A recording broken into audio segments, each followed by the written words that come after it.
So, your uncle. What's wrong with him? He's possessed. As in the devil? Something like that. He says a dark man is following him, watching him at all times. What do you make of it? It's nonsense, of course, but I'd be lying if I said it didn't bother me. You see, it runs in my family. Possession? No, detective. Deteriorating melancholy. Practically every member of the Hartwood family is driven mad before they grow old.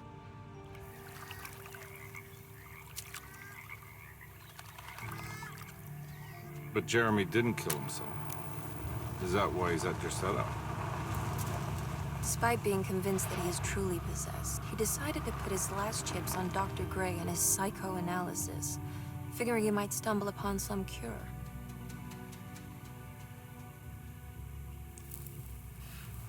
You mentioned the letter. I received a disturbing letter from Jeremy accusing the staff and all the other patients of being involved in some cult.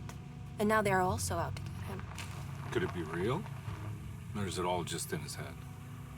It's a story he tells himself, Mr. Carnby. Anything to avoid the truth. Which is? That we're all terribly insignificant. That people mean so very little to one another. That there is no one out to get Jeremy Hartwood because he isn't worth getting. Here we are.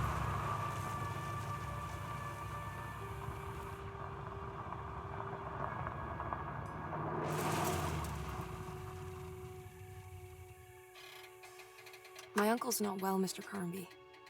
I want to make sure he's all right. Then what's my part in this? You couldn't get a cab? I just wouldn't feel safe going alone.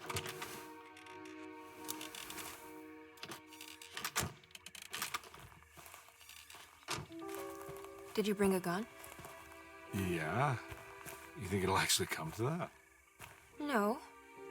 But you might need to wave it around depending on how agreeable the staff will be.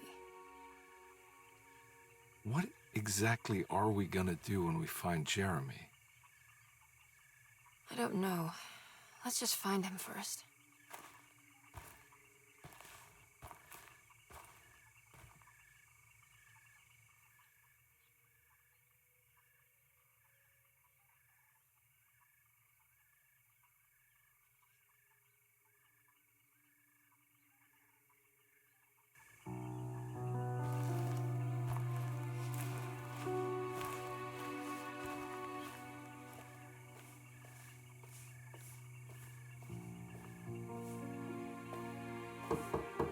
Hello?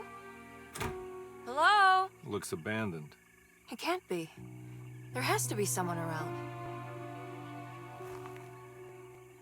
Wait here. I'll go around back.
big treat if it was in a third.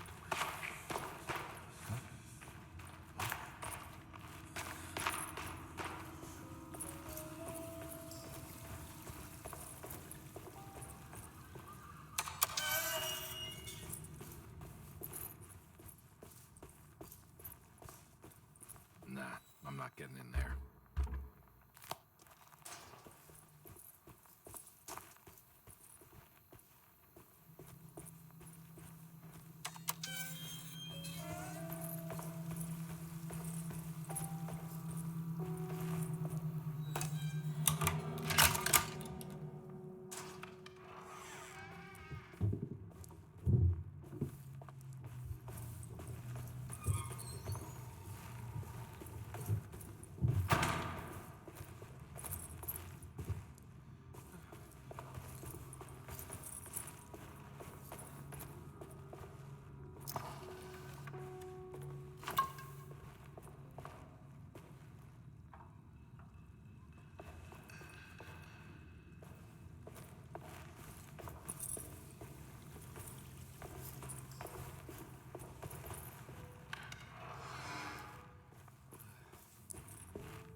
Every day your silence weighs a little heavier. It's been a difficult year for everyone, and many have lost all hope. I read in the papers about people suffering. Pictures of dust-covered landscapes without a drop of water. I wish I knew if you were still tending the earth or if you had turned your back against us. I have started to look for help elsewhere. I pray you will tell me if I am going down a path that you find disagreeable. With help from Baptiste and Charlotte, I found comfort in the practice of the voodoo. I have long been skeptical of that Caribbean cult, but it's been of good use to me. It seems all harmless in my book. I say some words dreamt up by the Creoles, and I carry around a small pocket of gris-gris. Nothing of this is mentioned in the Bible, of course, but the French Quarter priestess tells me it's all connected. She says the Christian God is just one more perspective on the creator of things. That's what I like to think, but the other way around, that the spirits of her faith are just aspects of you, our Heavenly Father. I am so grateful for the words you gave Mr. Hartwood. We will sing your praises at St. John's Eve. The world will be blessed soon again. Only the sacrifices of the Old Testament compare to your demands. Let it be the truth. A mother of earth, wood, and dirt. A mother of 1,000 young. Sacred sand, $1.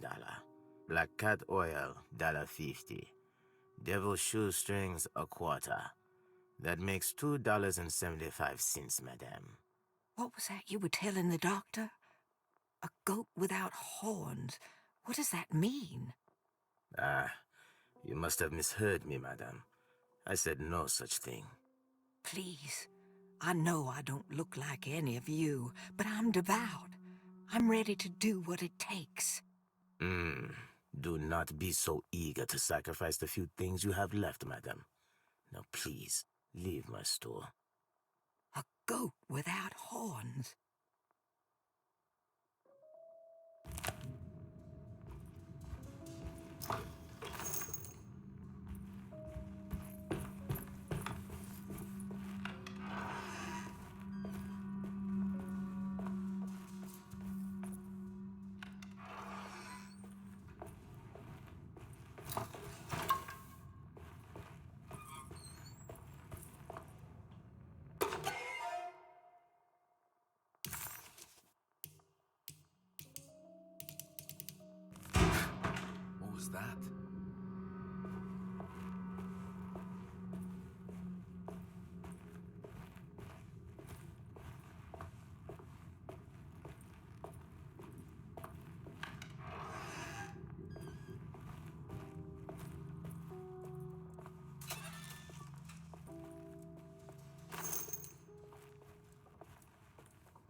Please do not touch the boiler. It is working after all. While the sabotage has caused a leak, only the decorative plate has been completely ruined. Let's wait for Mr. Chance to turn up and he can take a look at the leak. Mr. Waits. I need the key.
Sunday, June 22nd.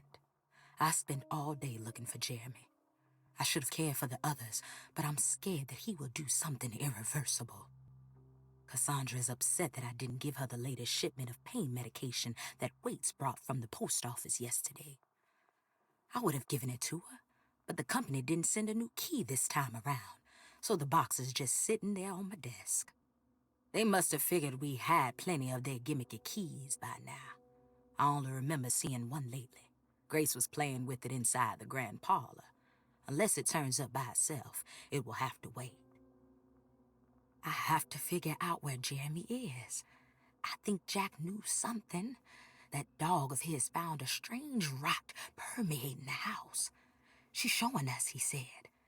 Like those blots and streaks of fetid rot was talking to him.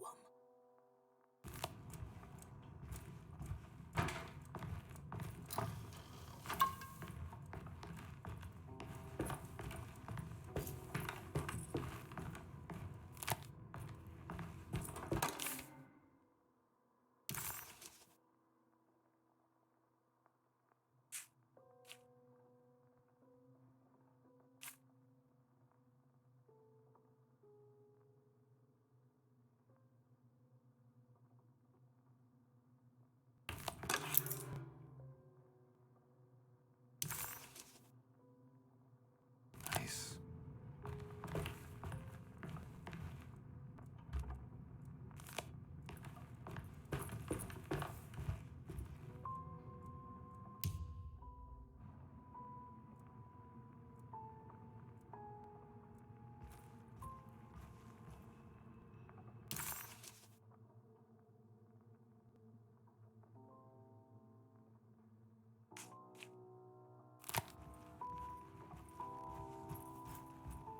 I need the key.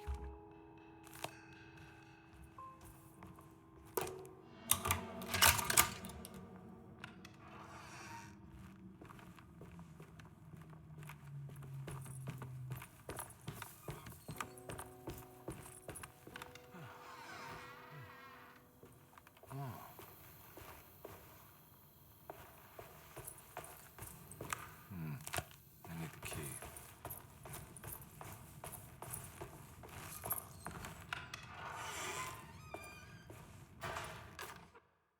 The Great Depression.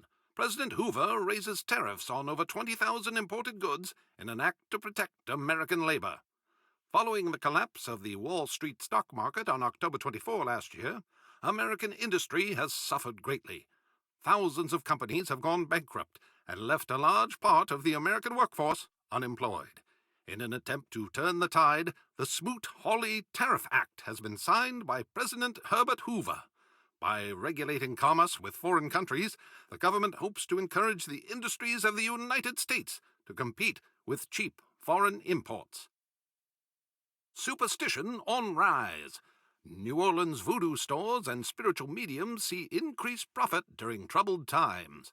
While the market has faced hard times ever since Black Thursday of last year, voodoo doctors and snake charmers see significant rise in number of customers. With the coming Eve of St. John on the 23rd, the police expect increased cult activity around Bayou St. John, the southern shore of Lake Pontchartrain. Voodoo rituals in that area on the Eve of St. John have a long tradition reaching back to the first snake worshippers brought as slaves from West Africa. During the 19th century, its practice was popularized by the legendary Marie Laveau and has since been embraced by many of the Creoles and the surviving aristocracy of the French Quarter. Author seeks asylum. Rumors regarding author Cassandra Beauregard making Derceto her home verified. Derceto Hospital is an old plantation building on the eastern shores of Lake Pontchartrain. While often considered an asylum for the insane, residing Dr. Elmore Lee Gray prefers to think of it as a convalescent home, a place where you can go to rest. The patient list is kept secret, but thought to include many of the black sheep of wealthy families, because at Derceto, treatment does not come for free. Local author Cassandra Beauregard has now been confirmed by her own admission. She's been lauded as a powerful Creole voice and written many successful books. Lately it was reported from Hollywood that she has finished a moving picture manuscript titled Slaughter Gulch. That film is set to hit the theaters next year.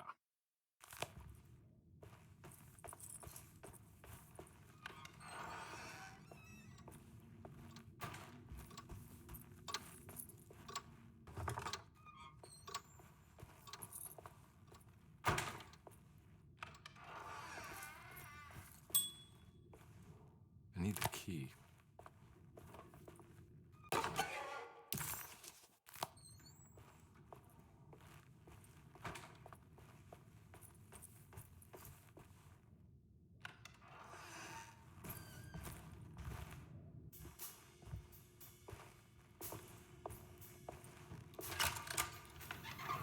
Thanks. What are you doing? Who are you? Whoa, pardon me, excuse me. My name is Edward Carnby, private investigator. I hope you don't mind we let ourselves inside. I do mind. This is private property. You can't just barge in here. I'm sorry about all this, but I'm looking for my uncle. It's urgent, and no one was answering the door. We can't hear you knocking anymore. None of us can. Who is your uncle, darling? Jeremy. Am I right? She has that Heartwood glue, doesn't she? That's right. I'm Emily Hartwood. I just came to make sure my uncle is all right. Well, he is unavailable right now. You will have to come back another day. Unavailable how? Is he sleeping? We can wait. He's lost. Don't I know you from somewhere? Who's your man again, Miss Hartwood? My name's Edward Carnby, private investigator. Splendid. Enough! All of you, get back to your rooms. McCarthy, keep your eyes on the child. And you two, please leave immediately. Look, we're not here to cause any trouble. Just let us see the old man, satisfy the curiosity of my client here, and we'll be off. Jeremy has gone missing. There's no need to worry, but it might be some time before he turns up. The whole staff is looking for him. What? He ran off? I don't have time for any of this. Please, come back tomorrow. All right, in that case, we'll just wait in his room. You don't mind, do you? It's upstairs, right? Wait, you can't. Don't worry, we'll be discreet. In the corridor. It's the first door on your left. I'll tell Dr. Gray you're here. Excellent. Thank you, madam.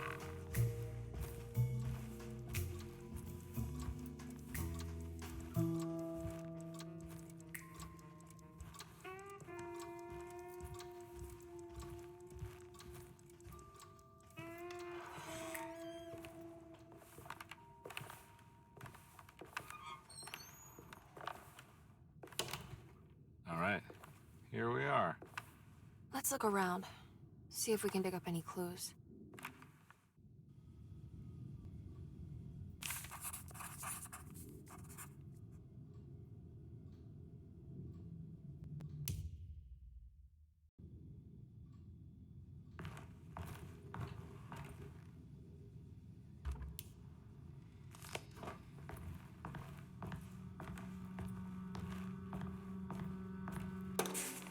Every night the dark man stands opaque at the threshold of my room, counting the days until my spirit spills out of my tired shape. Only his pallid mask shelters my remaining sanity. Staring directly into the face of that demonic sultan would surely sunder time itself. Would he have looked the same to my father as he struggled for his life? Does his veiled face haunt my niece quite the same way? I wish so that I could rest my soul in that sunburnt convent of Tarawea. Would I find you there, Juan? Or Senora Perosi, back from the beyond? Every night I hide from him, moving from one misshapen memory to another. Scenes conjured out of fantasy and delirium. Places I struggle to even paint. I wish I understood your death, Senora. Is there anything I could do for you but bury you in that bleak necropolis? That triumphant chapel rising above the ledges and the oven vaults.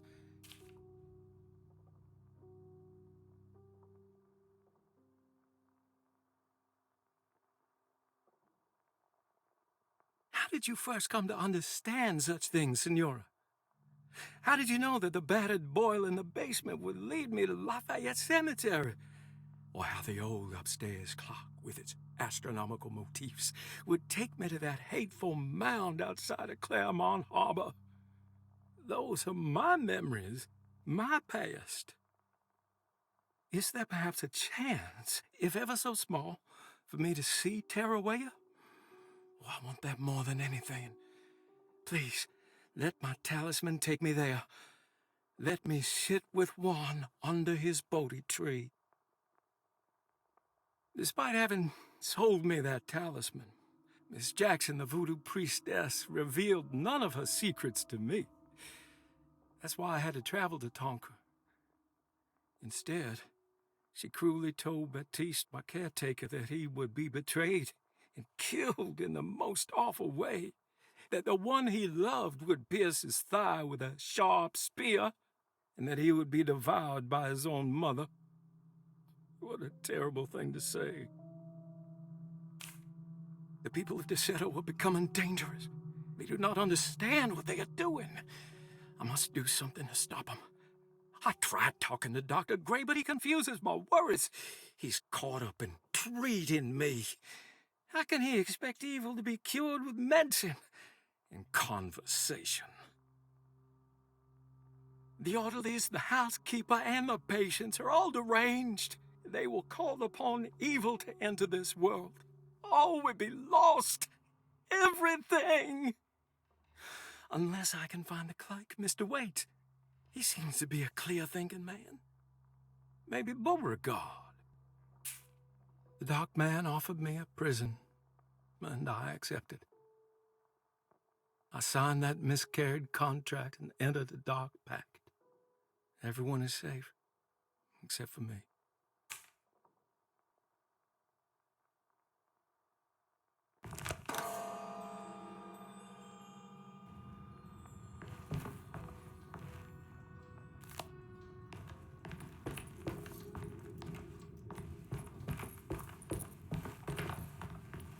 I found a book full of peculiar notes.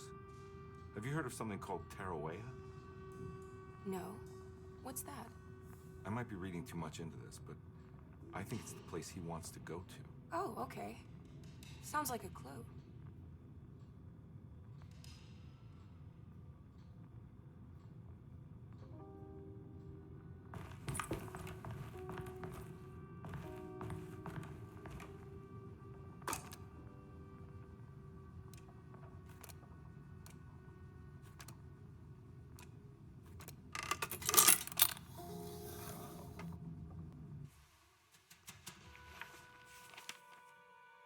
Hey, you know anything about this? Looks like some sort of talisman. No, I don't. Oh, help me out here, will you?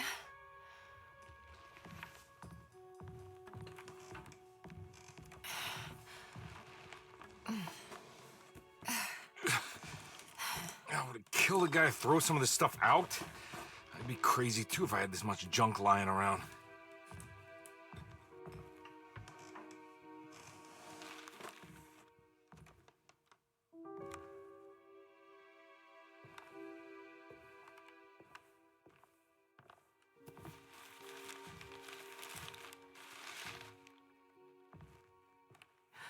Oh, wow. That's striking. I want to save this one.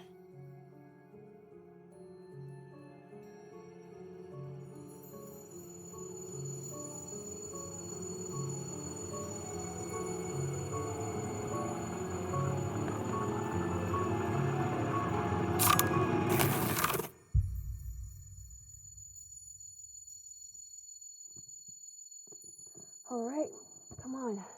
I want to go see Dr. Gray.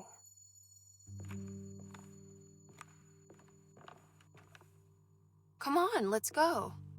Yeah, I'm coming.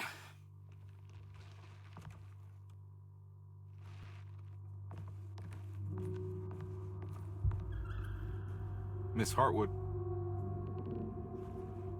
Emily?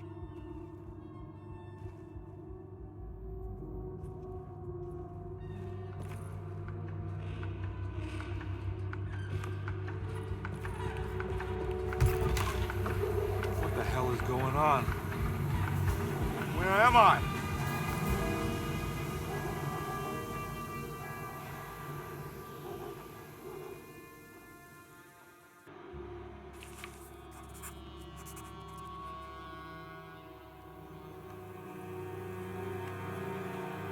Detective Conby couldn't believe his eyes. The French Quarter scene before him was dark and sinister. The only sign of life he could see from Jeremy's balcony was the light coming from a lone corner store.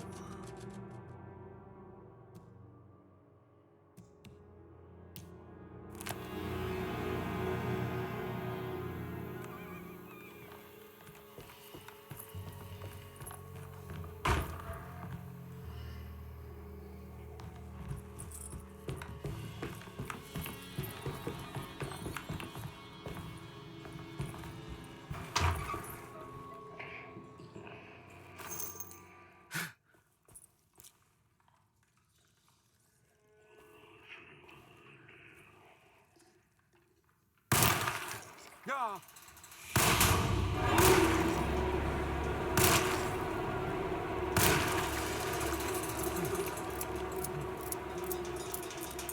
Detective Conby had seen plenty of violence before, but nothing quite like this. What was that cursed thing? Christ, what the hell was that? Ah! Ugh!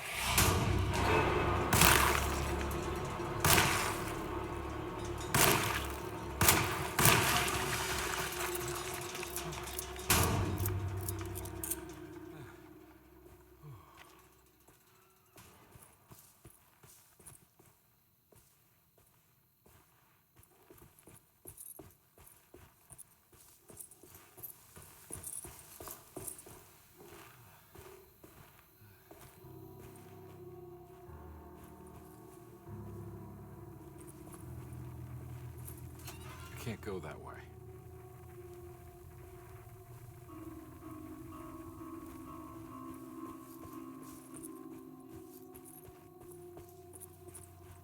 What the hell is going on?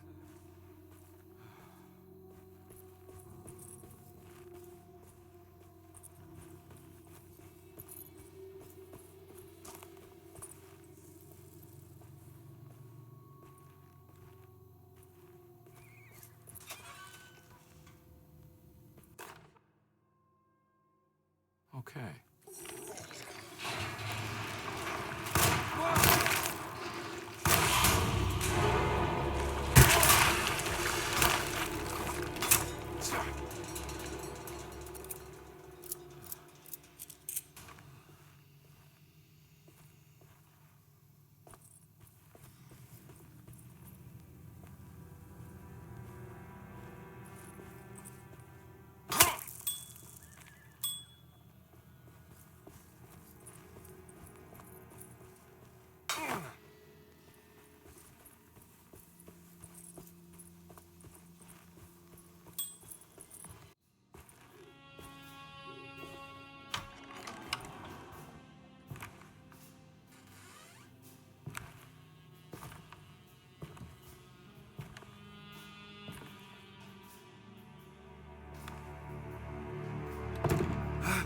Don't let them get inside, compare.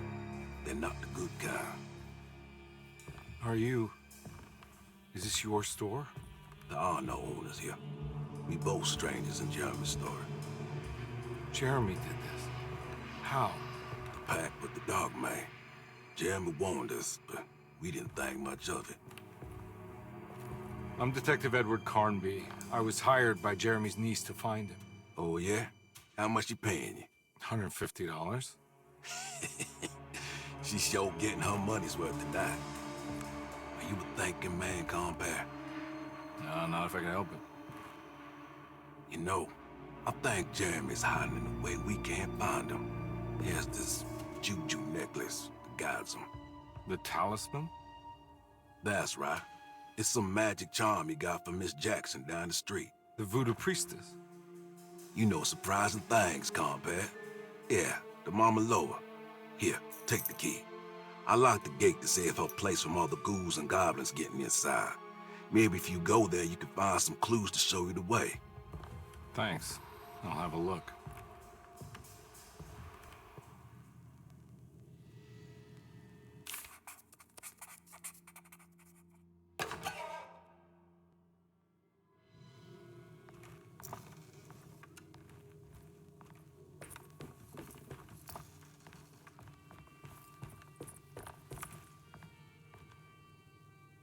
You want to come along?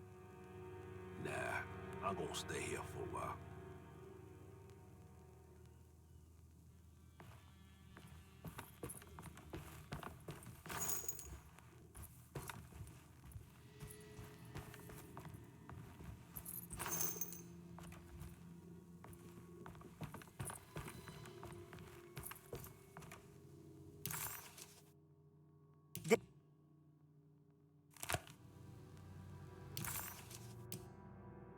Detective Carnby hesitated to buy into the stranger's explanation, but it was all he had.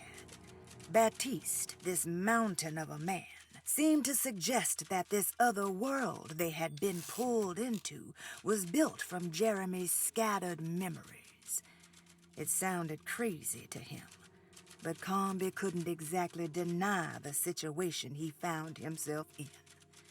Baptiste believed Jeremy was able to move freely between worlds using a talisman he got from Miss Jackson, a voodoo witch doctor that made a good living from alleviating the rich from their ailments and their money.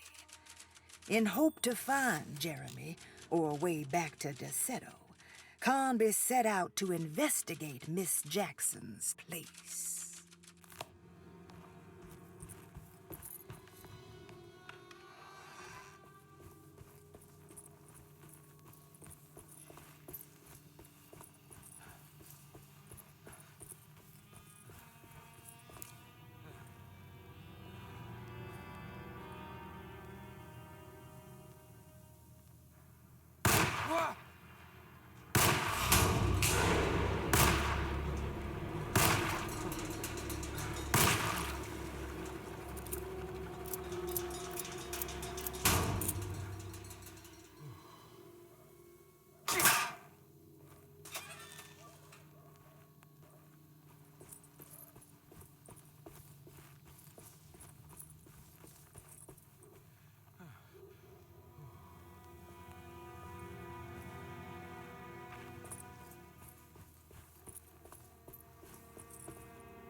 Can't go that way.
Miss Jackson's seance parlor. Let's see if she's got any information on Jeremy's tip. It's the talisman, like the one in the painting.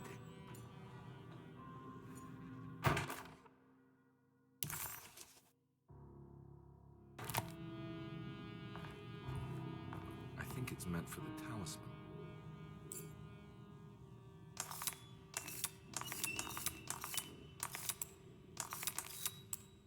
I think it needs numbers, like coordinates. Maybe there's something in Jeremy's notes.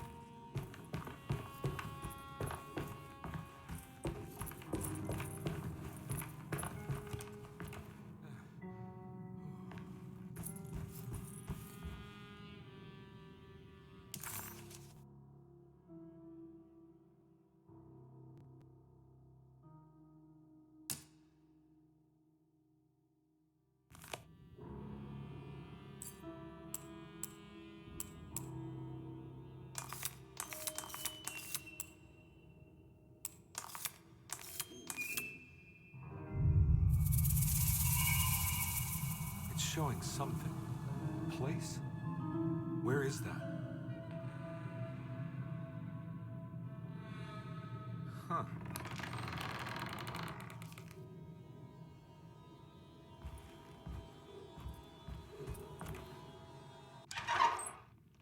Detective, I was wondering when you were going to show up. Mrs. Thompson told me you were here. I understand you are working for Jeremy Hartwood's niece.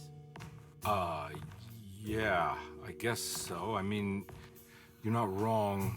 We came here for her uncle. I just didn't expect... I didn't expect this. You are Dr. Gray, right? That's right. You don't happen to have some identification, Detective. I'm not keen on having strangers prying into my business. Oh, Detective Edward Carnby, Decatur Street, New Orleans. Enjoying the Vieux Carré, Detective? Those old French quarters, the voodoo people, the gangsters. I'm sure you live an exciting life. Well, it's not quite like the stories, Doc. Just trying to make a living. Aren't we all making a living? Well, welcome to Desetto, Detective. I hope your time here will be useful. Now, what can I do for you? Why don't you tell me where I can find Jeremy Hartwood? Why wouldn't that make for a short visit? I wish I could tell you, but I'm afraid I don't know. A drink, Detective? Anything brandy. Oh, you do belong in the French quarters, Detective. Armagnac or cognac? You know, just give me the cheap stuff. I'm not much of a connoisseur. Having low standards is not a virtue, Detective. Let me see if I can broaden your perspective. What can you tell me about Jeremy? I wouldn't want to go into details about his condition.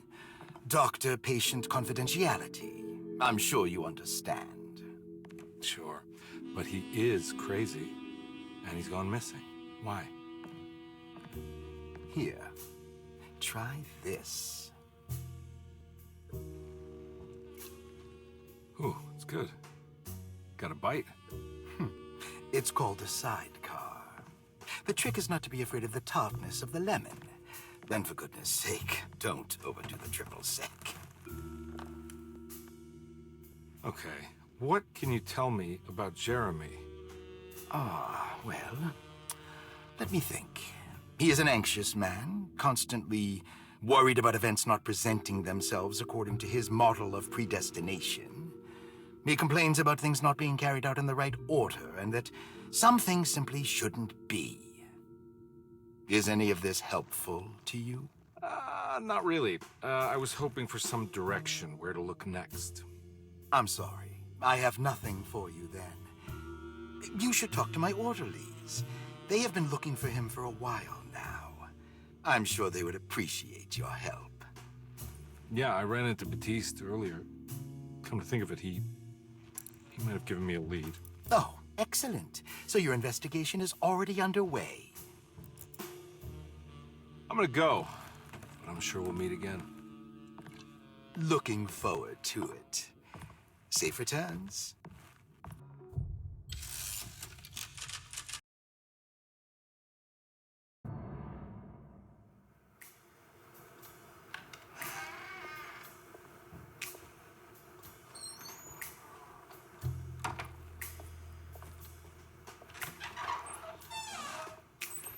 Detective Carnby, how did you...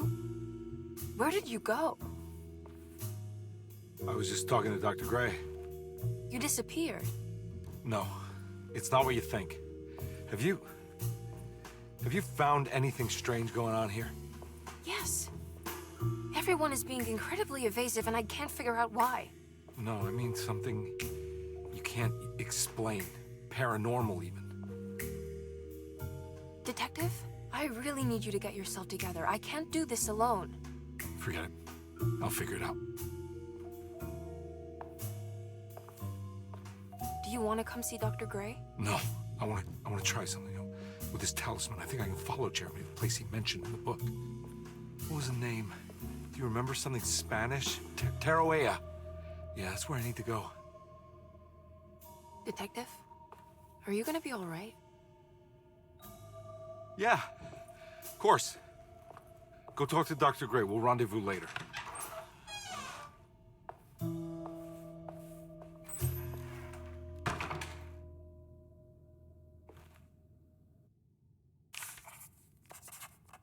This talisman brought me back from the French Quarter in the blink of an eye. If Jeremy can travel so easily, then he could be hiding anywhere, even Tarawea. If he can do it, so can I. I just need to figure out how the talisman works.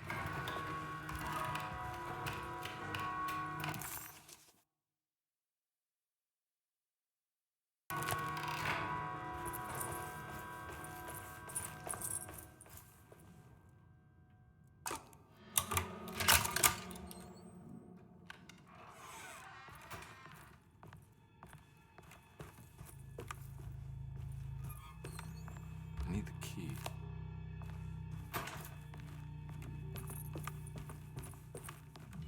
There's no way I can get into this thing.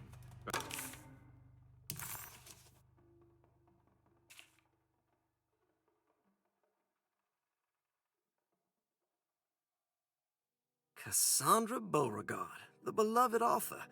Very exciting, isn't it? What do you want to put down for reason for admission? What her agent told us. Cassandra suffers from writer's block and needs to finish her moving picture script before the end of June. Mr. Chardot suggests Cassandra's heavy use of barbiturates is holding her back and risks ruining her career. And how should we summarize her personal history? Let's keep it short. Cassandra Beauregard is a beloved crime author who managed to pull herself out of poverty and into stardom.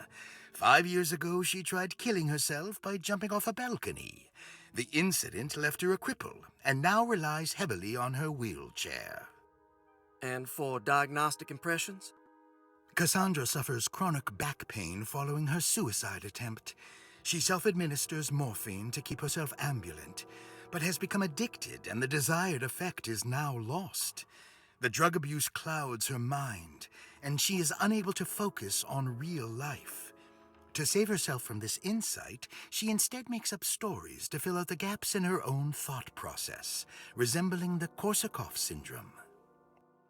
Oh, bravo, Doctor. How will you treat her? First of all, she needs to be weaned from her drug addiction, and hopefully it will resolve her compulsive lying. Then look into permanently numbing her pain in her back through surgery. Finally, deal with her suicidal thoughts. Fantastic. With such a short time before June, I really hope she gets better soon. We will do what we can. Grace Saunders, 11 years old. Reason for admission? The mother insists on strict supervision by a proper gentleman to avoid further perversion of Grace's adolescence. Personal history? Grace's family possesses modest wealth and status. Her childhood seems ordinary, spending most of her time with private teachers and family friends. Grace's father recently passed away, leaving her mother the sole caregiver. And diagnostic impressions? Grace has trouble dealing with her father's death. She is willingly suppressing her feelings on the matter and isn't properly acknowledging the trauma she suffered. Any planned treatment? Grace needs nothing out of the ordinary. She simply needs parental guidance. Eventually, we can work on her feelings toward her father. Thank you, Doctor. I'll finish the paperwork and get her installed. Malcolm McCarthy, 54 years of age. Reason for admission? McCarthy admitted himself to Dorsetto, stating simply that he needs some damn rest. And personal history? McCarthy claims he used to work as a lawyer in Baton Rouge, but says he can't go into details because of some legal dispute. His background remains largely a mystery, except for the occasional clue that he drops in conversation. Huh. And diagnostic impressions? McCarthy is an anxious man and an alcoholic. He often tells half-truths due to some deep-seated inability to trust other people. And how will you treat that? McCarthy will take some time to open up. Spending time with Jack's dog or the child should be good for him. Their harmless nature will help build his sense of trust. Thank you, Doctor. Elisabetta Perosi, 33 years old? What should I put down as reason for admission? Well, Perosi broke into Dorsetto and was found wandering the grand parlor. She was confused and suffered partial amnesia. She insisted she belonged here and offered to pay for her stay. Right. What do you make of her story? Perosi claims to have been a member of the Astarte artist colony some 20 years ago. A claim that seems contrafactual due to her young age. She looks to be and even thinks she is 33 years of age. That would make her a child at the time. It seems fair to say that Perosi's story is untrue, deliberately so or not. Diagnostic impressions? Do you have anything? Perosi's story is peculiar because she retracted her story about the artist colony. She no longer claims to be the same person as Elisabetta Perosi. However, my staff's research has confirmed there was a Perosi at that time who was in her early 30s. I suppose this case will take some time to investigate. How will you go about it?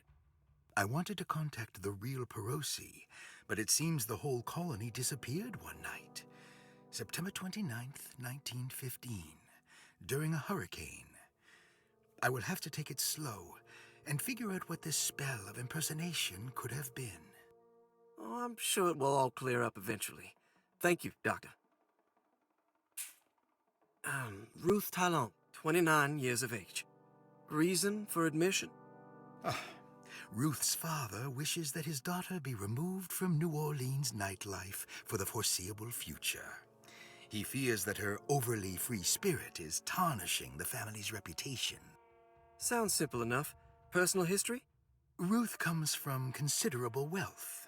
Her family owns several hotels and restaurants. Unlike the rest of the family, her sense of adventure has taken her around the world, including France during the Great War as a photojournalist. The last decade, she has provoked many rumors of being a debauched flapper, bordering on nymphomania. And diagnostic impressions? Despite her father's frivolous reasons for her to be admitted, Ruth does seem to provide an interesting case. She is refreshingly open and doesn't shy away from talking about her life during the war or her continuous celebration after returning to the States. She is admittedly a sexual deviant and feels no remorse. And her treatment plan? Simply staying at Dorsetto should do wonders for Ruth. If not, at least for her family's reputation. Ruth doesn't need to change, but with therapy, I might be able to share with her some sympathy towards her family. I doubt she will settle down and become as dull as the rest of them, but at least she might try to be more discreet in the future. Looks like all the patients are accounted for, except for Jeremy.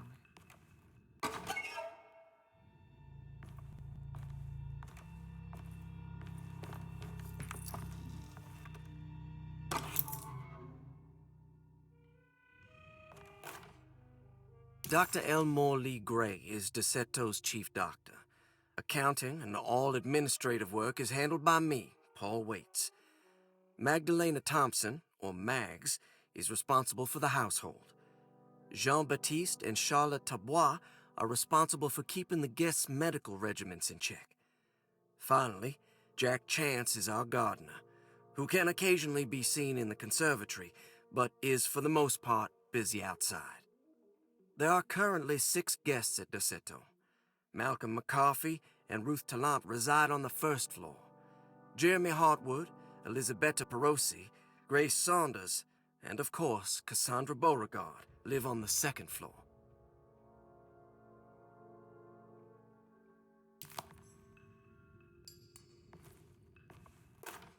Paul, you're right about the plates on the boiler and the clock.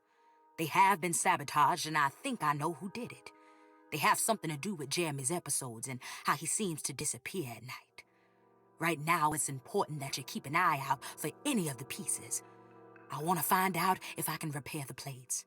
Let me know if you find any of them. Lottie. Tell Lottie to take a look at the well in the kitchen garden. Saw your notice in the boiler room. You should know Mr. Chance won't be coming back. I got no business being in there myself, but you can take a valve from the wine cellar if you want to try to stop the steam pouring out. Be careful.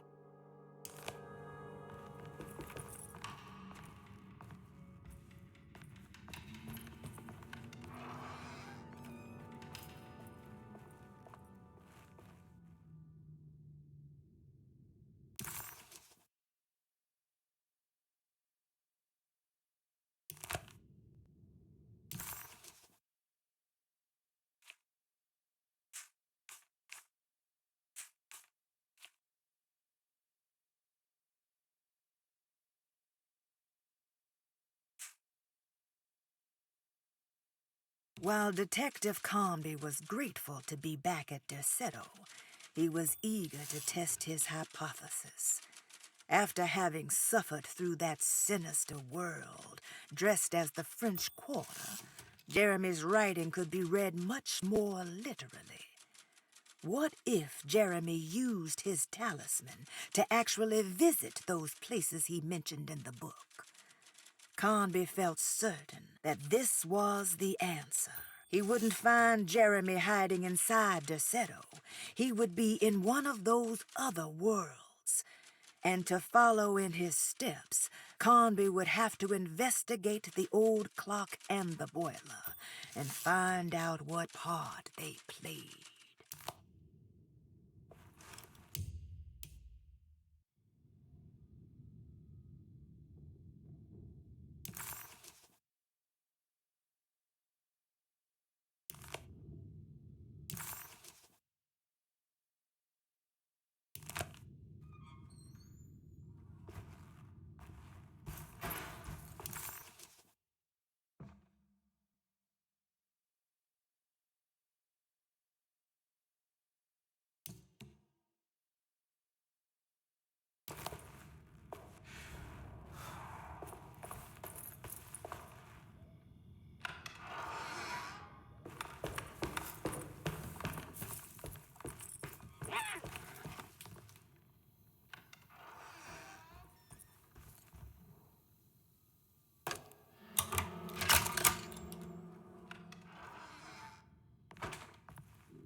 Lost Plantations of Louisiana, Thierry Bricklow, 1917. Desolate was a small plantation on the eastern shore of Lake Pontchartrain. The land was considered difficult for industry and was sold for only $30 to Elijah Pickford in 1818. Pickford employed hundreds of workers from nearby New Orleans to clear the woods and build a small plantation mansion facing the lake with a striking Greek Revival temple facade. Desolate kept a modest production of Perrique tobacco and indigo that persisted up till the Civil War. During the antebellum era, Desolate was the source of many rumors concerning voodoo and witchcraft. People who traveled the lake reported seeing people dance at night in front of bonfires, bleating and wailing. On June 17, 1862, Captain J.W. Norton of the Union Army recounts leading a raiding party from ships anchored in Lake Pontchartrain in order to seize control of Desolate and free the slaves working there. The captain was surprised to find the workers fighting back with unprecedented zeal. Norton's account describes these men and women as enraged with fanaticism. Pickford reportedly tried to placate the raiders, but was shot in the confusion. Captain Norton left the mansion burning and retreated to his ships with his men. Desolate was left in ruins for several decades. The ownership of the land was long disputed and returned to the Ledoux family in 1901. Several police reports were filed during the following years as the Ledoux tried to get rid of a camp of squatters on their land. The police made several visits to remove the trespassers, but the people kept returning. On November 1st, 1907, Inspector Legras of the police charged a deadly attack in order to save several children kidnapped by the squatters. Many were killed, and even more were jailed. The following year, Ledoux rebuilt Desolate, incorporating the surviving stone foundation and adding a magnificent wrought iron conservatory. The farmland had been reclaimed by the surrounding woods, so it was no longer profitable to use as a plantation. Instead, the house was turned into an artist's colony. The Astarte Artist Colony was a successful group of artists, including figures such as painter Heinrich Cassel and poet Nora Keith. The group was also known for their beloved Mardi Gras crew called the Pirates of Pontchartrain. On September 29, 1915, a tropical hurricane tore through Louisiana, causing Lake Pontchartrain to flood New Orleans. Due to the remote location of Desolate, it took almost 2 weeks for outsiders to learn that the artists' colony was abandoned. The 12 residing artists had all vanished without a trace. The empty mansion of Desolate still stands on the shore of Lake Pontchartrain, with much of its temple facade intact. The Ledoux family currently has no intention of repairing the house.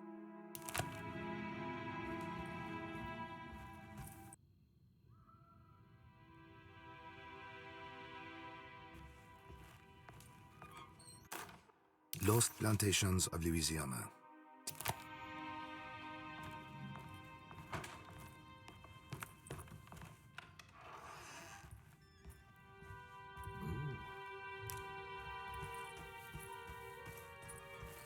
It's wedged shut.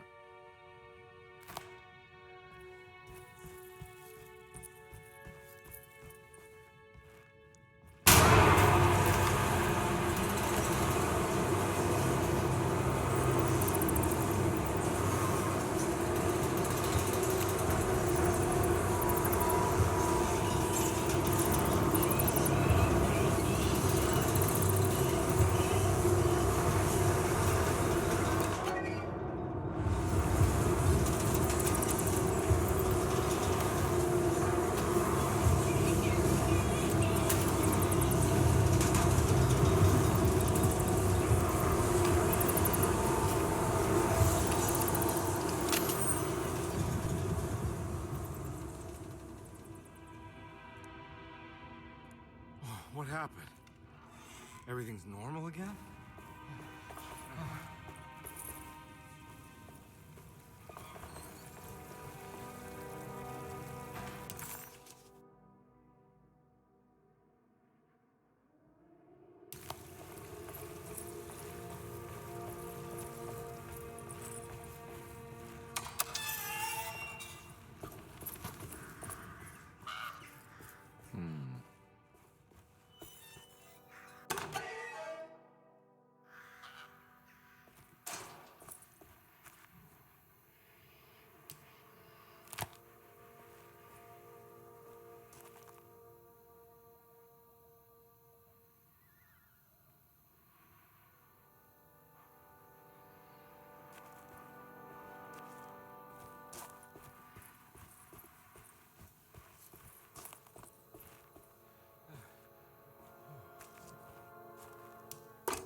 This must be the clock that Jeremy wrote about in the command.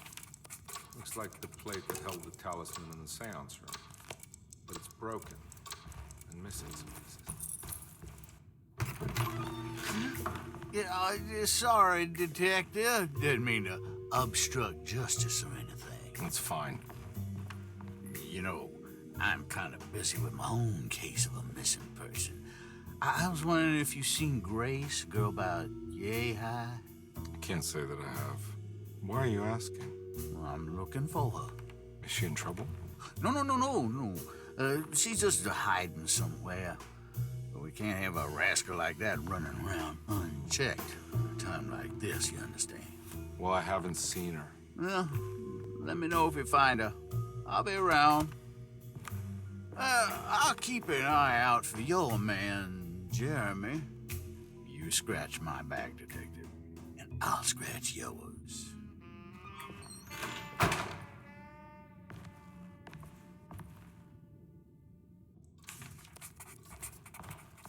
McCarthy reminded Detective Conby of an old barfly he used to know. He detested him. There was no getting around it. McCarthy was going to have a hard time getting on his good side.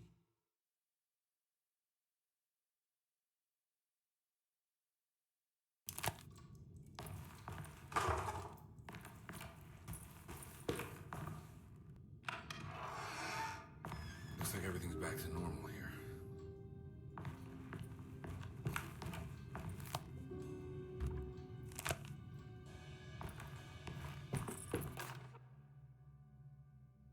Emily's here.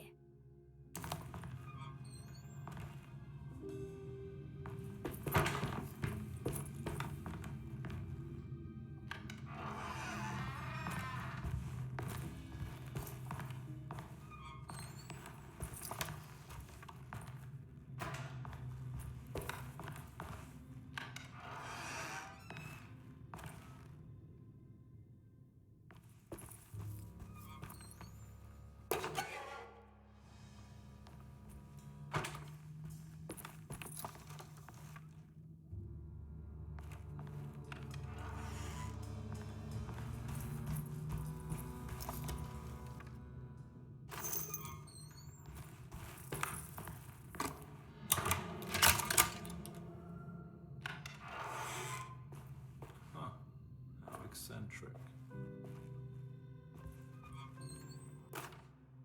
I did it! I crossed the thresholds to my intended destination without a focusing device. My talisman now knows these roads, and I have no need for the plates. I can find my way to Lafayette as easy as I find my own room. I visited the grave of my father and seen the oven waiting for me.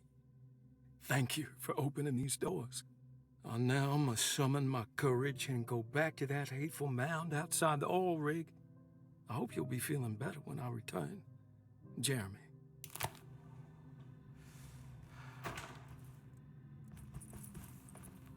What are these symbols? Looks like alchemy or star constellations.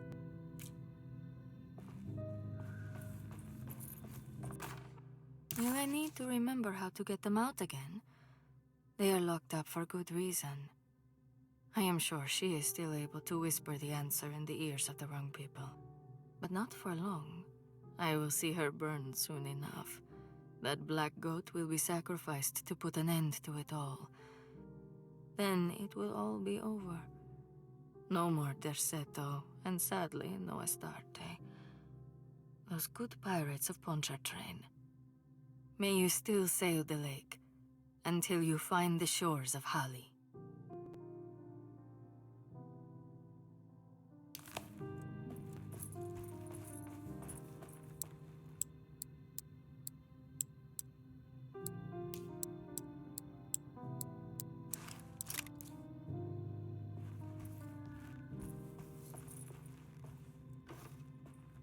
These paintings got some grim-looking rot on them.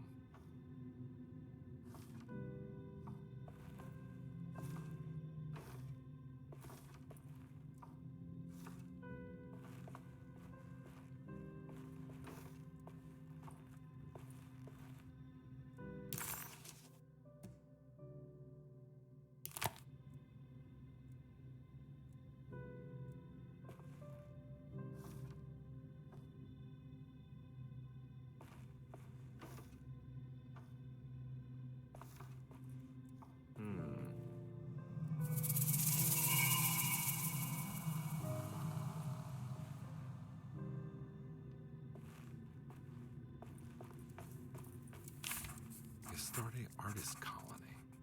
I remember hearing about their disappearance. Must have been 15 years or more now.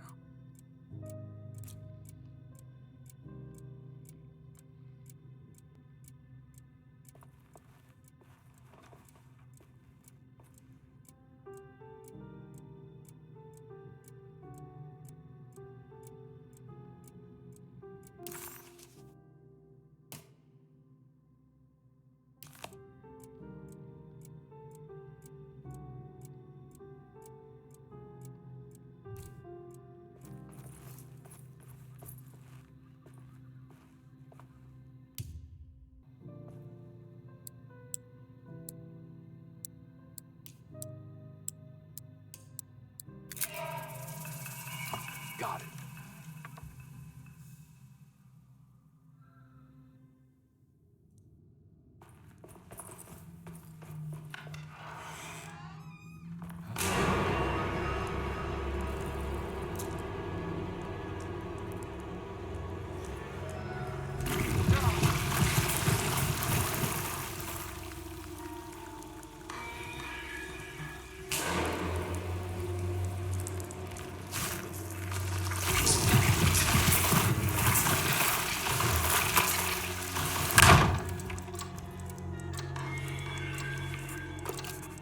I've seen this somewhere. What the hell is going on?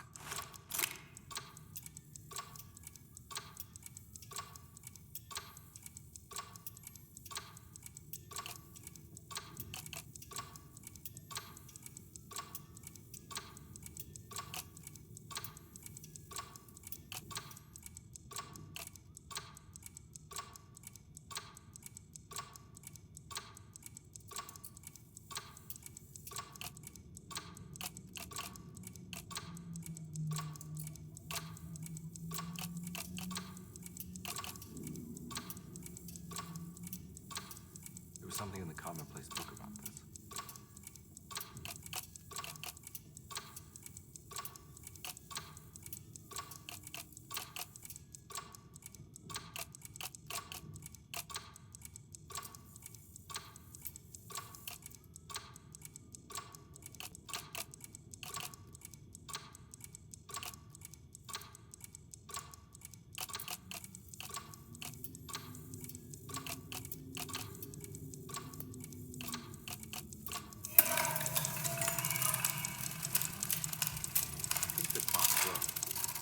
Maybe it just stopped at a very precise place.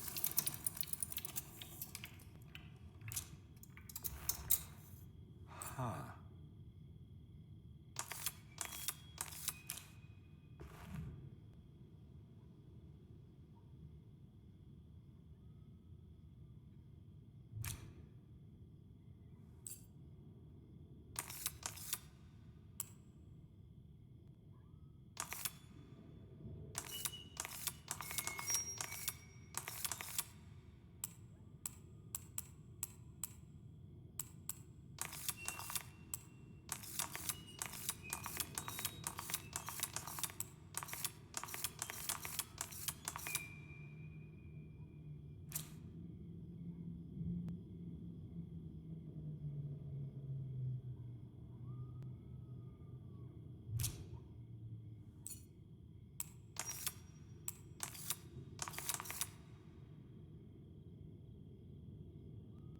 There's a picture in the black glass. It's showing me something.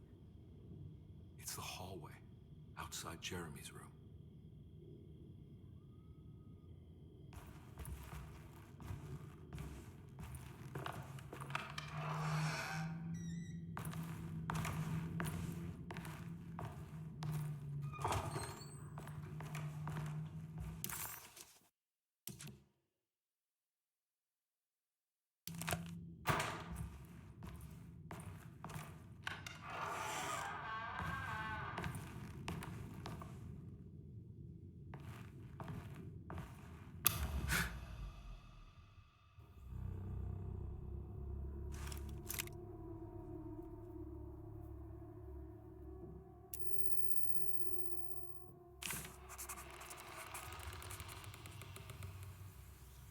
As his pride faded, Detective Conby was left with a feeling of unease.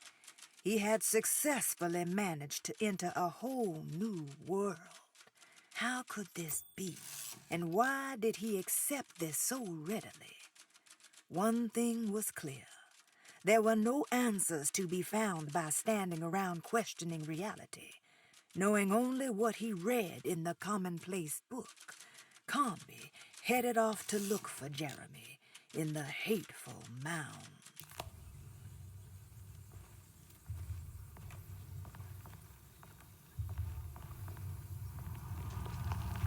I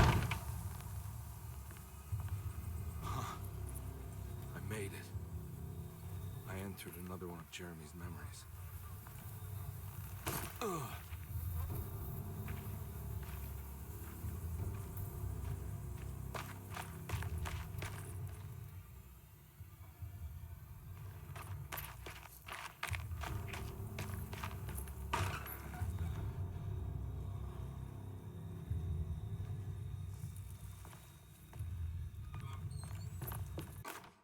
May 1923, Monday. All okay, ready for delivery. Maintenance. Oil pump must be serviced. Any tampering causes large spills unless properly forestalled. Tuesday. Shipment delayed but delivered. Maintenance. Service bridge close to broken. Wednesday. Prospectors reluctantly agreed to show the burial mound to Mr. Hotwood, a painter, who read about our finds in the papers. He means to return tomorrow and try to find a way inside. Thursday. Mr. Hotwood's efforts delayed. The workers seemed nervous about his presence. Hotwood promised not to return to the compound. Instead, he has taken up an offer by L'Officier, the riverboat captain, who means to pilot him to the site tomorrow morning. Hopefully, that's the end, and work can resume. Maintenance. Bridge from the oil tower to the bayou has collapsed. Sabotage suspected. This is the devil that guides us now.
pretty weak. I just need something to break it.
fall to your death and go up in flames.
The hateful mounds Jeremy talked about in his book.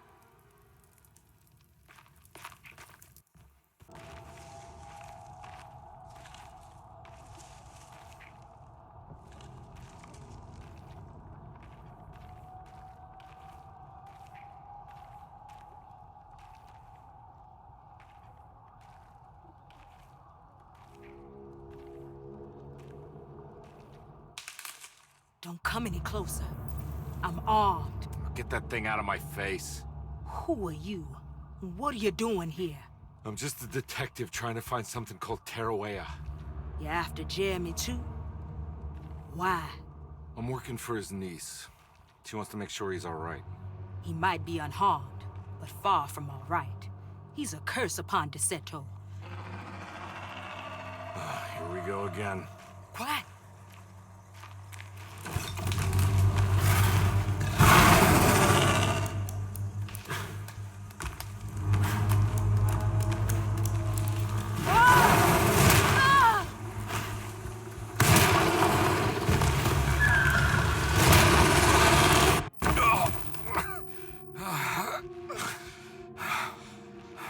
Oh, Christ in heaven.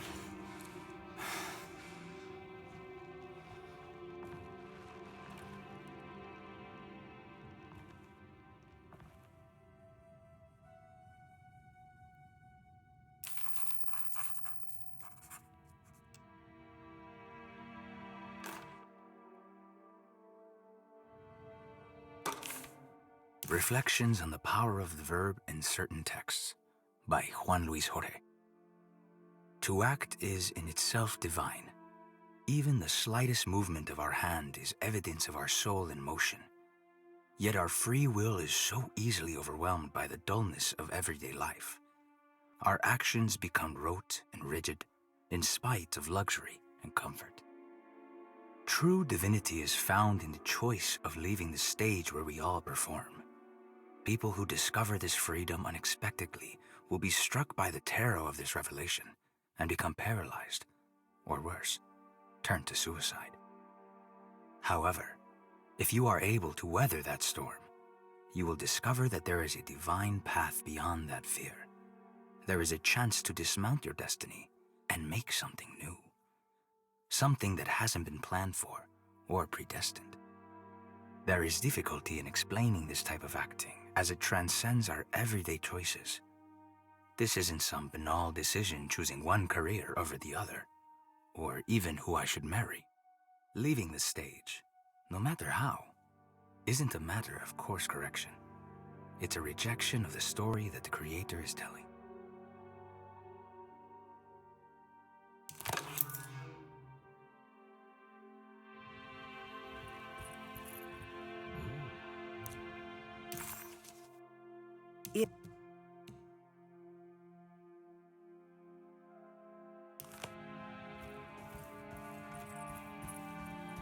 It's wedged shut.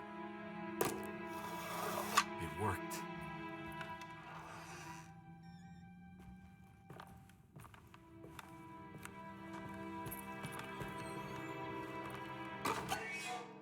What's this?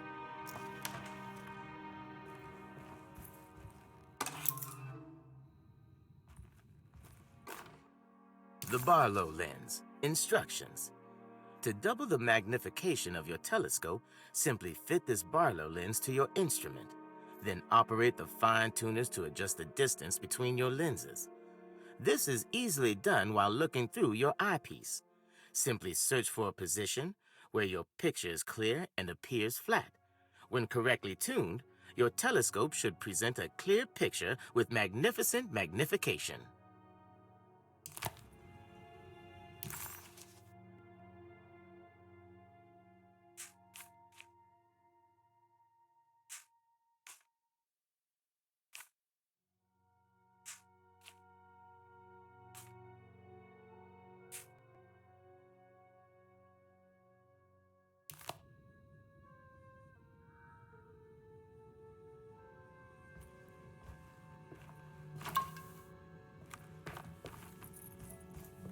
I don't think I have everything I need.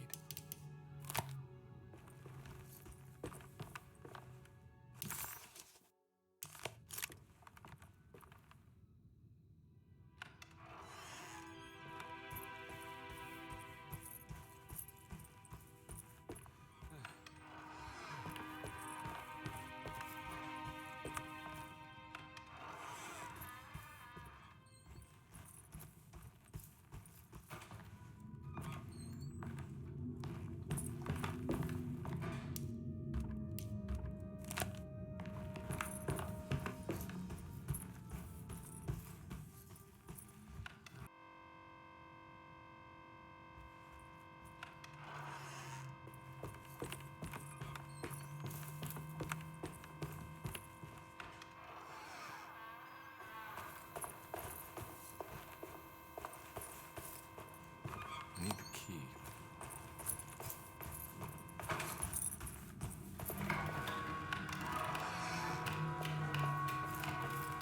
I'm not gonna walk out of this now. I need to help Emily save her uncle.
worked.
Jeremy?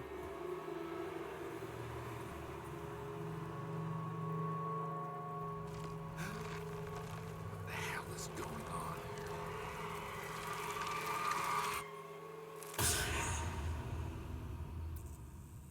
Where's the body?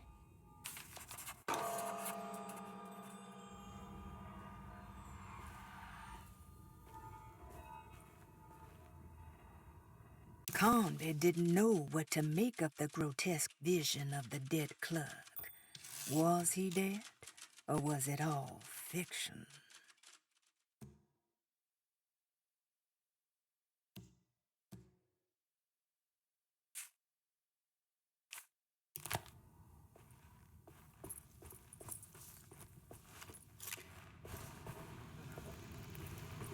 Stain. Looks like some kind of... It's another plate for the talisman. Like the other one that's broken and missing some pieces.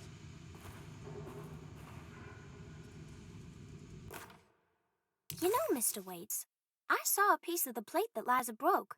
I think she's been hiding them. She's not very good at it. She just chucked it into the little room with all the tools behind the boiler. I left it there. I didn't want to embarrass her by picking it up while she was looking. We went upstairs instead and played backgammon. I let her win, because she's so unhappy. The piece looked like the one on display in Cassandra's room. You know about that one already, right? Or is your eyesight really that fuzzy? I hope you don't feel bad about your glasses. You only look stupid when you squint. Maybe if you had more eyes, you would see these things. I wish you had all the eyes you needed. Your best and favorite guest, Grace.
There's something missing.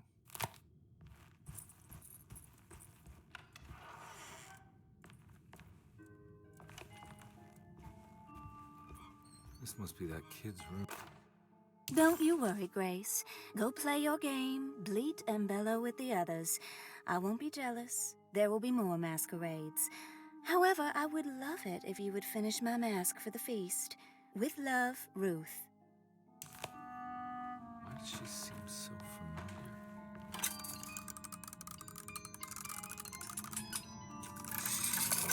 Huh.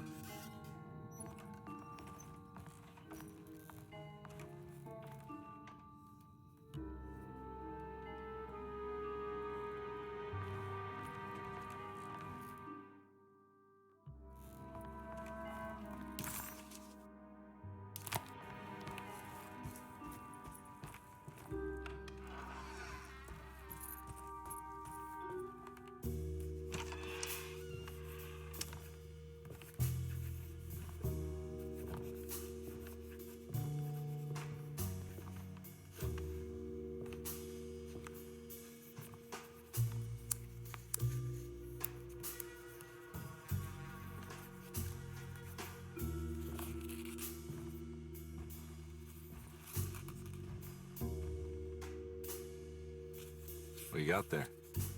You drawing something? Nothing special. I'm just bored.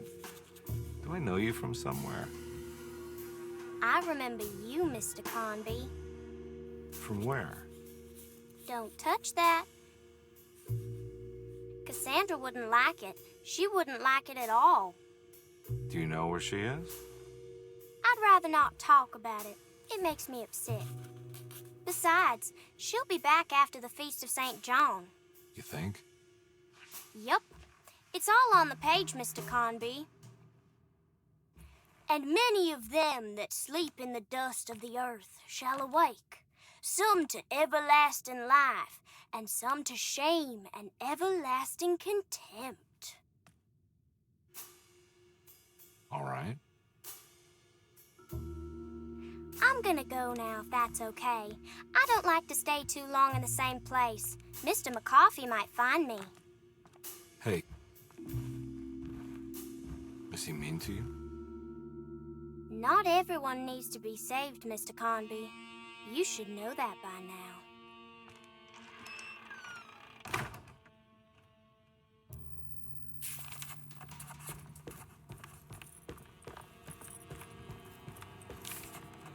More of that rot again. Like it's... So this is where Cassandra Beauregard ended up. For some reason, I thought she died years ago. If I fucked another one of those strange padlocks.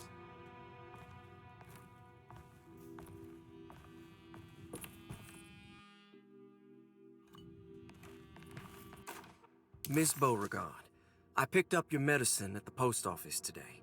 As you understand, it needs to be administered by the orderlies for your safety. I've put the box in Lottie's room for now, and I'm sure she will find you as soon as possible. Mr. Waits. I don't think I have everything I need.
The med...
Now we're talking.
It's wedged shut.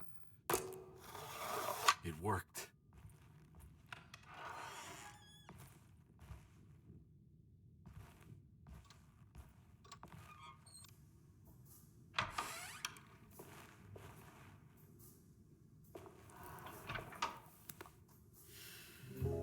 The Detective Carnby. How good of you to come. Let me pour you a drink. What happened here? This place looks like it was hit by a bomb. Welcome to the madhouse, Detective. Thanks. Did the ceiling just collapse? I heard it was something in the attic. Something that was supposed to happen, but didn't. How that could have such consequences is beyond me. The truth is, I don't know why the room looks like this. But I bet your friend Jeremy does. You know where I could find him? Oh, somewhere in his past, I suppose. He keeps going on about that mysterious dark man. I think he is hiding from him. Or maybe he's with him. I can't really keep up. I don't worry much. Take a look around this room. You may think it looks spectacularly devastated, but I just think it's finally found its stride. It fits perfectly with the state of this place and its loonies. The same goes for the nonsense with Jeremy. In my eyes, we finally managed to match the wild ride inside all of us. Well, I'm happy you find the evening so harmonious. I hope you don't mind me setting things right. Jeremy's business, that is. This room looks beyond my capabilities. Good luck, Detective. Hope to see you again soon. Yeah. Evening, miss.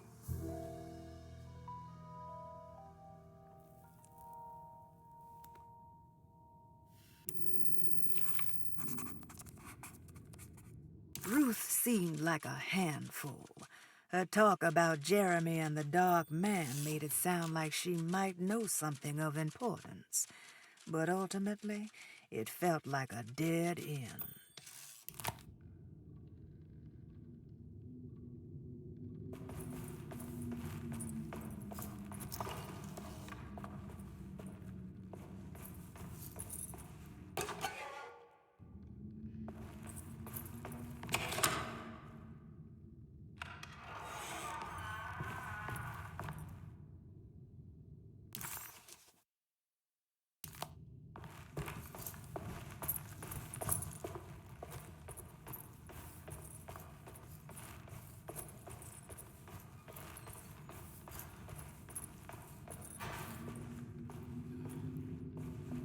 Can I get some more of that whiskey? Go ahead, Detective. I don't think I can stomach anymore anyway.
More of that aggressive rot.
saw made the shape of a snake. There must be something important to find here. Maybe it has something to do with the numbers on the labels.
getting good at this, Carnby.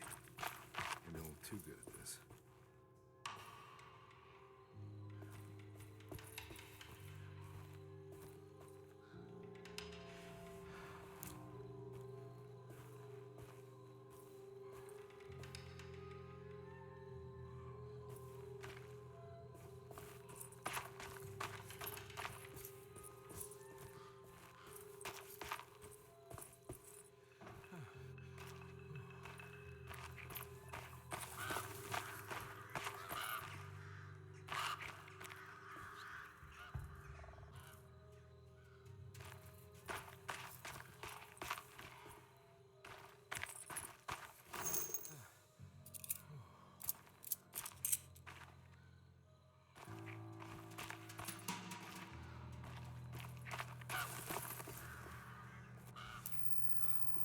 Hartwood's family crypt. Emily's family must have deeper roots in New Orleans than I thought. I figured she was a Yankee like me.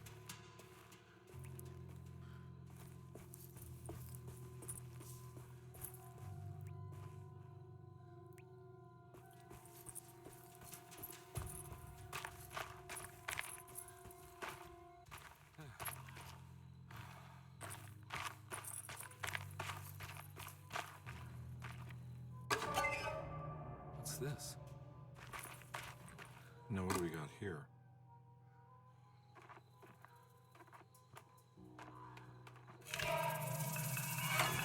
Got it.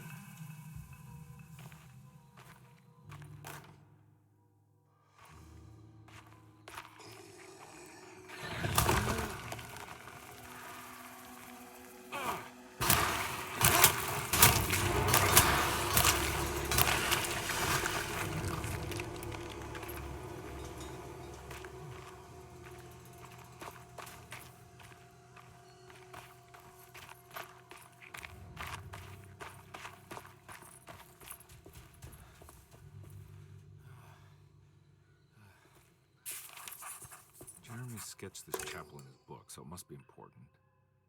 Looks like I'll need more medallions to open it, though.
Please don't touch her. Jeremy. What are you doing here? Everyone's looking for you. I know, it's all a big mess. No one understands. I'm just trying to keep evil at bay. Just for a little while longer. You've got to come back with me. Your niece is waiting at Desolate. Emily? Why would you... My letter. I keep making it worse. What is going on, Jeremy? How is any of this happening? I made a terrible promise with someone. The Dark Man. Who is he? No, don't say his name. He can hear us. He's always listening.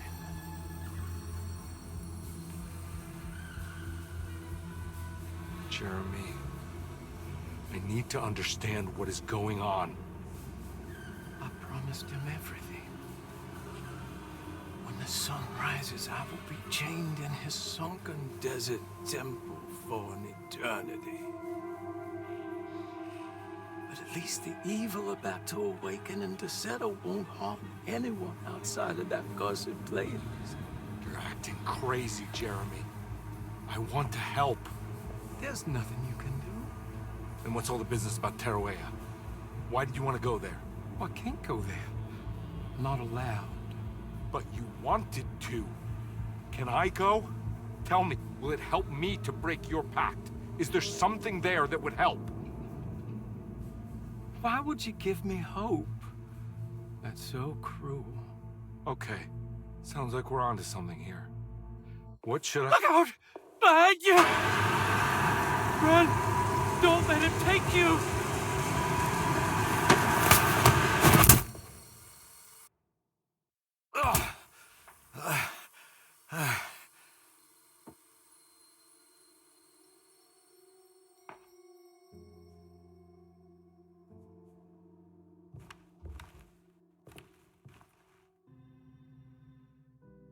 I've seen so many strange occurrences lately. Memories explode into existence and then burn out like tired glass bulb filaments. Dreamscapes crash down from the stars and sink into the sea. Doors that lead to nowhere and absolutely everywhere at once. With all this reverie, I want to think there's a chance that you found a way to remain alive in some way I cannot fathom. Just like I've learned to navigate with my talisman. Maybe you, with all your knowledge, you somehow knew a way to find me again. Perhaps in Teruea. All my love, Jeremy.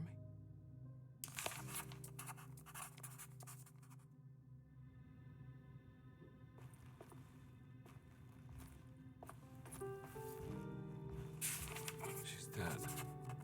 No matter how she died, she looks peaceful now. Hirosi's body looked unharmed. Conby couldn't figure out how she died, or why this wasn't a bigger upset to the people at Desolate.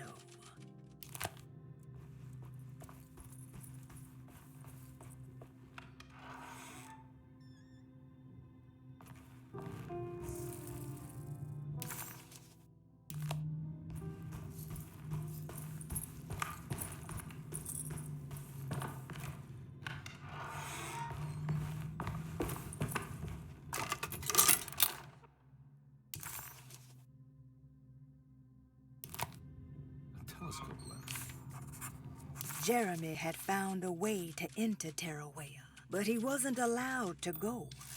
He knew deep down that it was impossible for him to cross that threshold. Instead, he hoped that Perosi would go in his place and burn his library to the ground so he could start again. But she never got the chance. Perosi had her own problems, her own demons, and she died suddenly one day without warning. Holding the telescope lens in his hands, Detective Conby suspected what it was. At least a part of the key to that paradise Jeremy so desperately wanted to see. Curious what he would find, he felt eager to put the lens to use. You locked that up.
dialing in something all on its own and it's showing the way to another memory?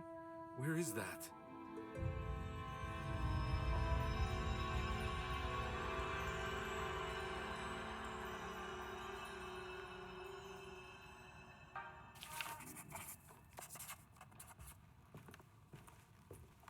Another world seeping into desolate.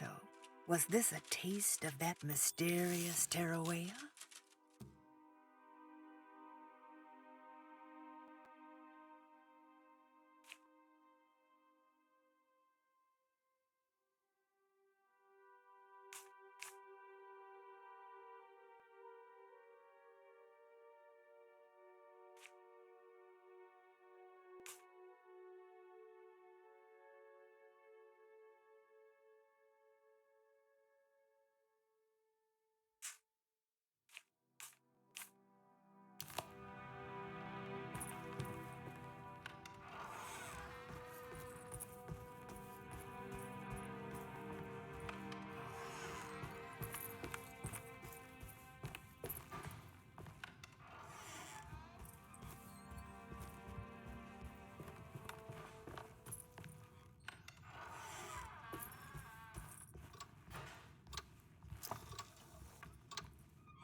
On the commonplace of evil,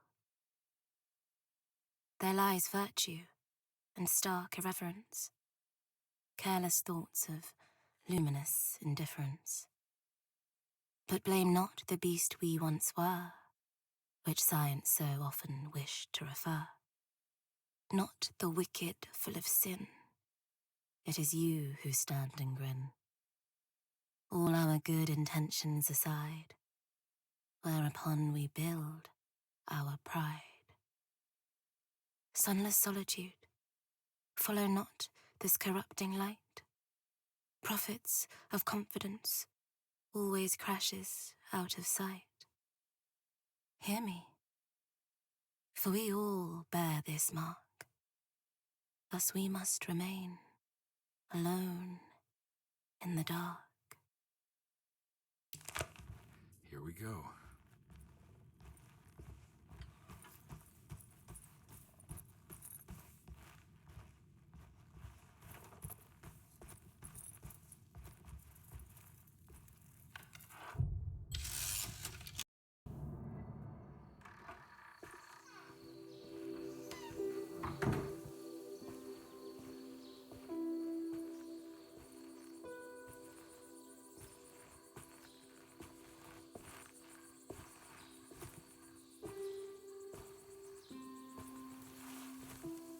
I'm glad to see you made it.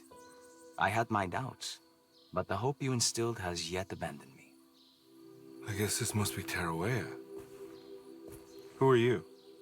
My name is Juan Luis Jorge, and this is indeed the convent of Terrawea. You'll have to excuse me, but Yermi never got your name. The name's Edward Carnby. I'm a private investigator. You're not a patient, are you? No.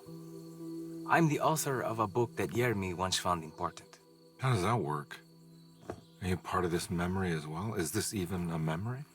I think calling me a manifestation of Yermi's subconscious would be more correct. And so is the convent of Terrawea. I'm a man Yermi has never met, and we are in a place that he has never been. Okay. So are you here to guide me or something? I have no more purpose than you do. I simply am. I will happily help you, of course, if I'm able. If you are already somehow part of Jeremy, why did he want to come here? Isn't he sort of here already? Yermi wanted to come here because it's a representation of his mind at peace. When Dr. Gray asks him to find his focus during his sessions, This far-flung convent is what Yermi imagines. He is under the impression that if he could physically come here, he would reach a perfect equanimity. A spiritual apotheosis. You don't think it would work? Yermi subconsciously knows it's just wishful thinking. He can't come here.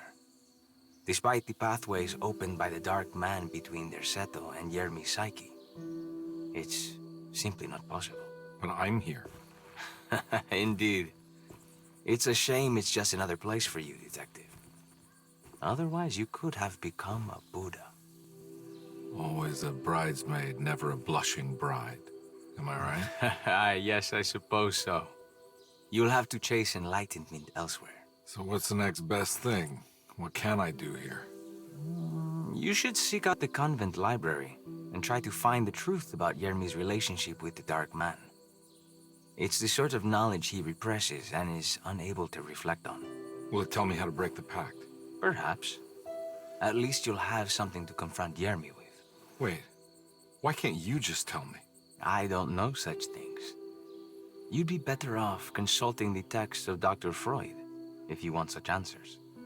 No thanks, I hate shrinks. There is another thing you should know about the library. He is here as well. The Dark Man has been working his way through the text for a long, long time. He's here? How am I supposed to get past him? Be careful, Detective. Oh, jeez, just perfect.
There's something missing.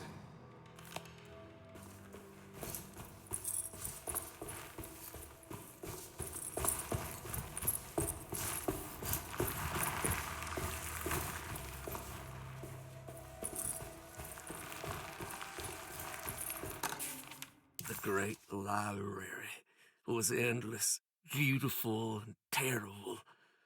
An Akashic record for the universe inside the mind of Jeremy Hartwood, now corrupted by a story forced upon him, told by a maniacal liar, an evil conjured by science and secrecy.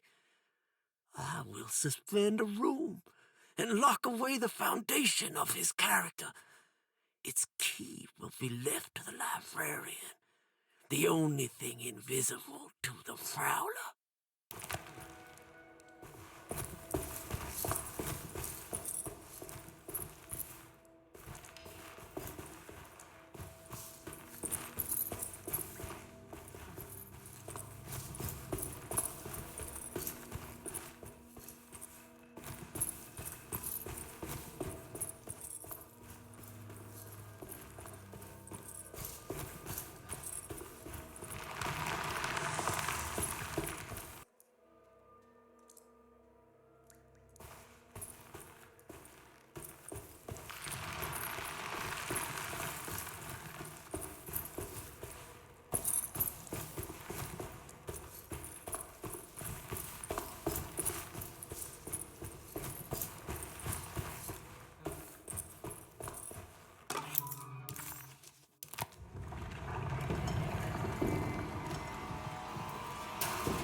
It was in the hot autumn that I went through the night with the restless crowds.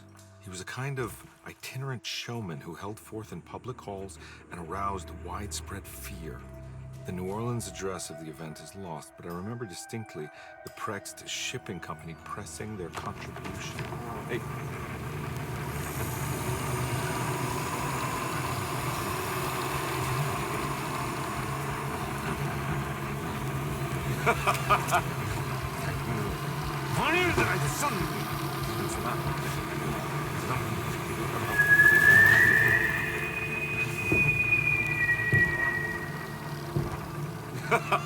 Detective!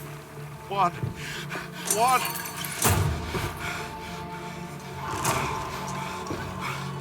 I hope you found what you were looking for. I fear there is no going back.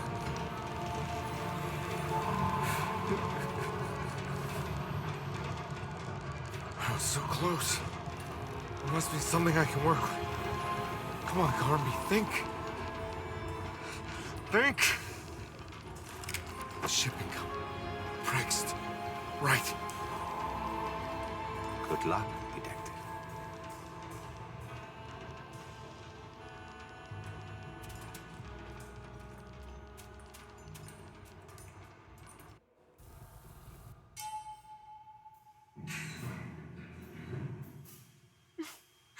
Well, thank God you're here, Detective.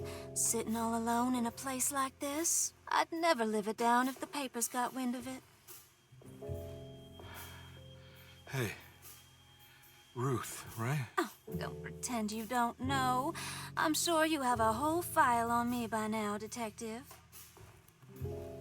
I suppose we weren't formally introduced. I'm Ruth Talon. Miss Ruth Talon, in case you're wondering. Edward Carnby. Enchanté.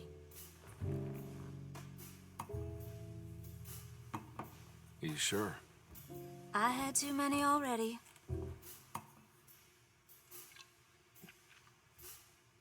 Nice. It's good. I know. I have great taste, Detective. I heard you're trying to break Jeremy's promise to the Dark Man. Yeah. Do you know anything about that kind of stuff? No, but it makes you wonder. If he made a promise, can't he simply stand by his words?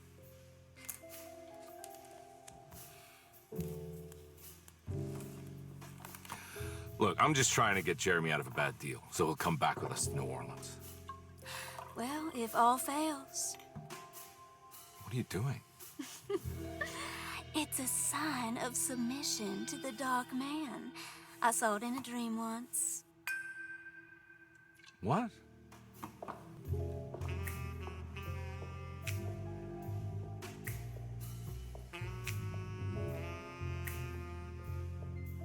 You don't know the Prext Shipping Company by any chance? I do. They made big money during the war. Their waterfront office is just over there. How did you do that? Do what, Detective? Bonne chance. Hey, have you seen Emily Hartwood anywhere? Are you trying to make me jealous, Detective? No, I haven't seen your doll anywhere.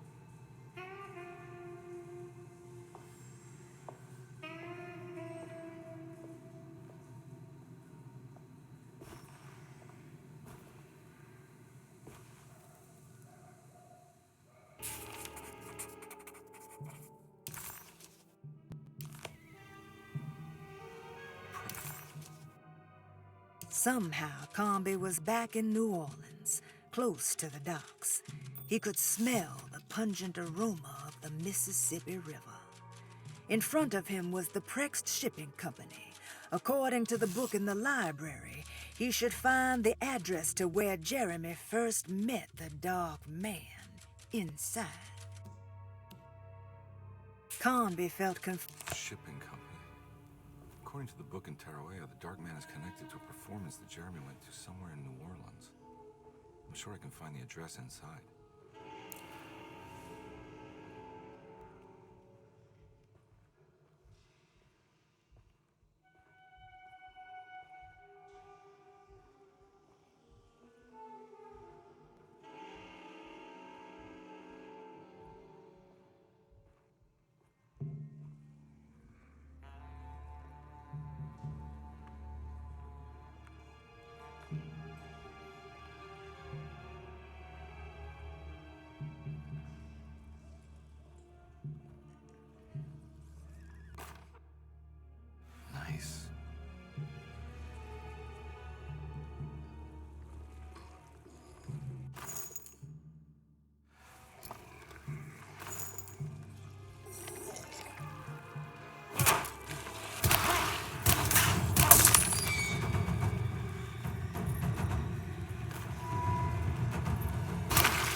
sewer system has a tunnel running right below Craig's shipping company.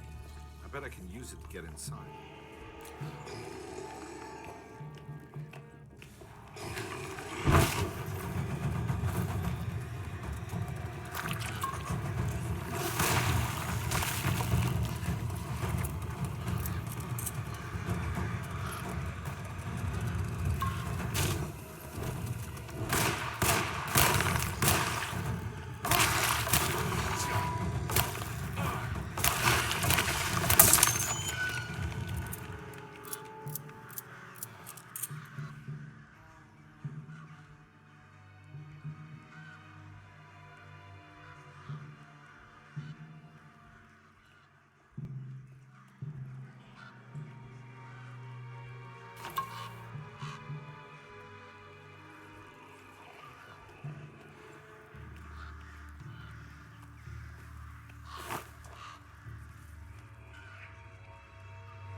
No way I can get this out of the way with my bare hands.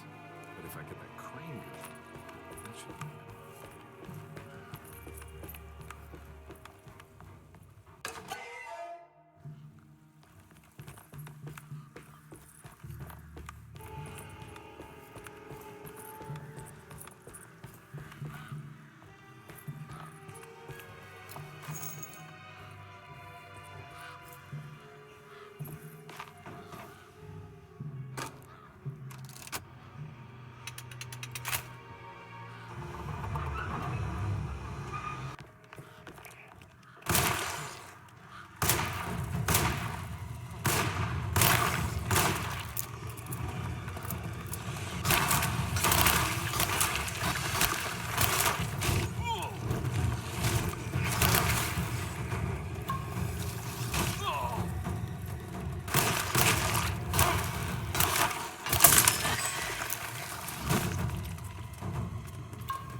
inside the warehouse.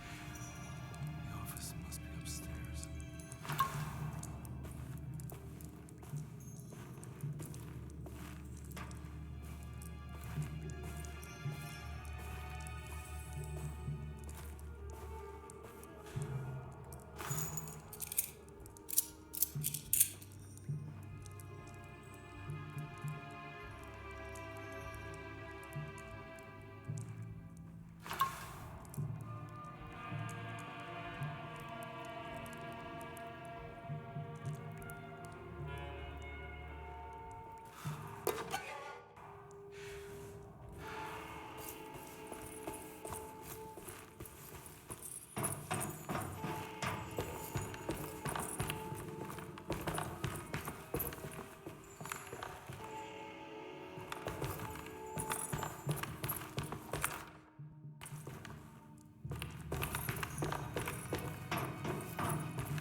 I always wanted to try one of these.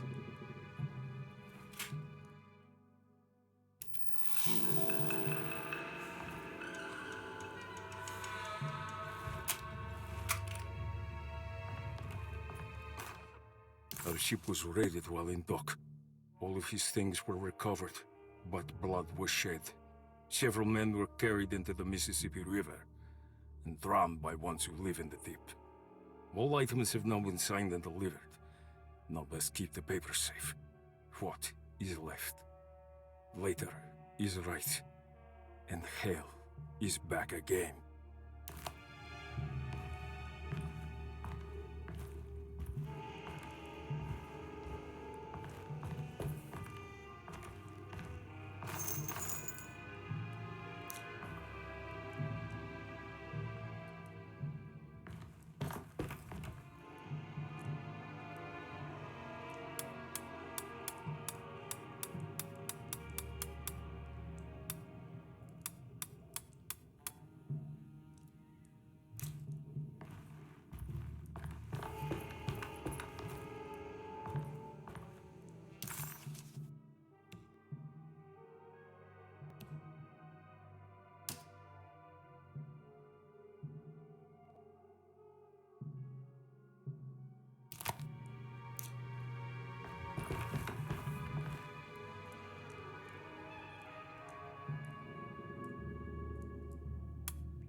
Gotta go manifesto. September 19th, 1892. Break shipping company delivered 4 steamer trunks, 1 Egyptian sarcophagus, and a large wooden crate belonging to the showman called the Black Pharaoh, performing at 18th Street.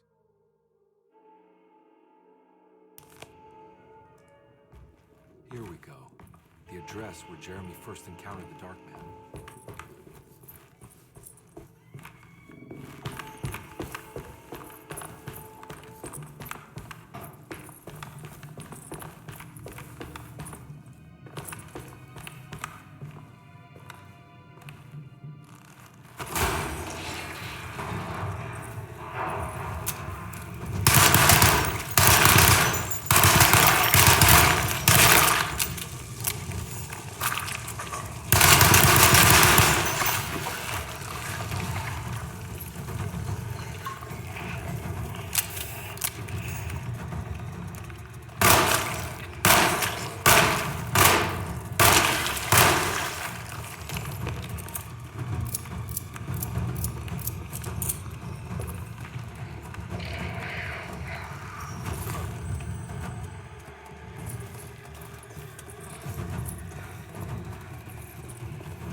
You want to tell me what this is all about?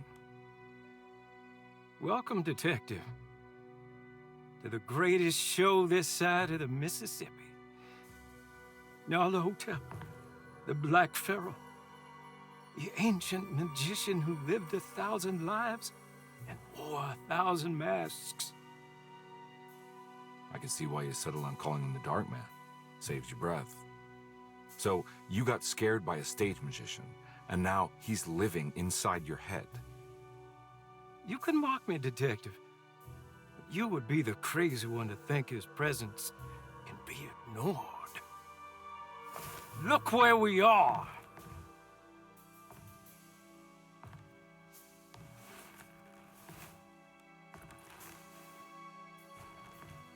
We didn't get to finish our last conversation, did we?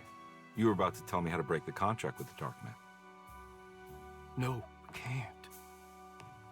We would turn her loose on the world. So many innocent would die. But there is a way to break out of the deal. There is. You offered me a way out. Steps to take. What are they? You'll never find them. They're forever entombed in his sunken desert temple. Jeremy, I'm not your enemy. Tell me where to go. How do I find the temple? No, we can't. I have to make this sacrifice. God damn it, Jeremy. I'm gonna save you. Don't worry.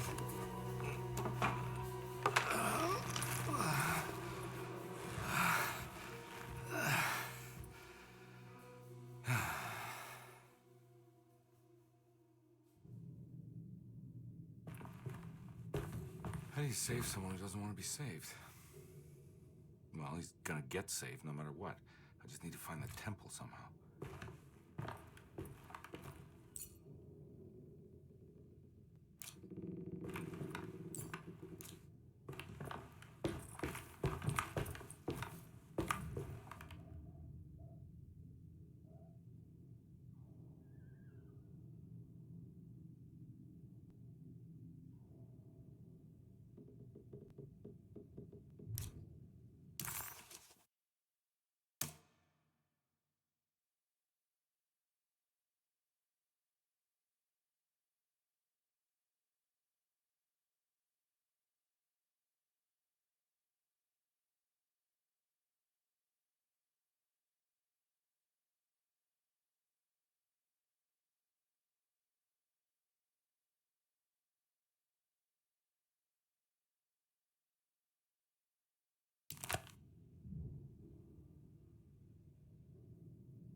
sunken desert temple.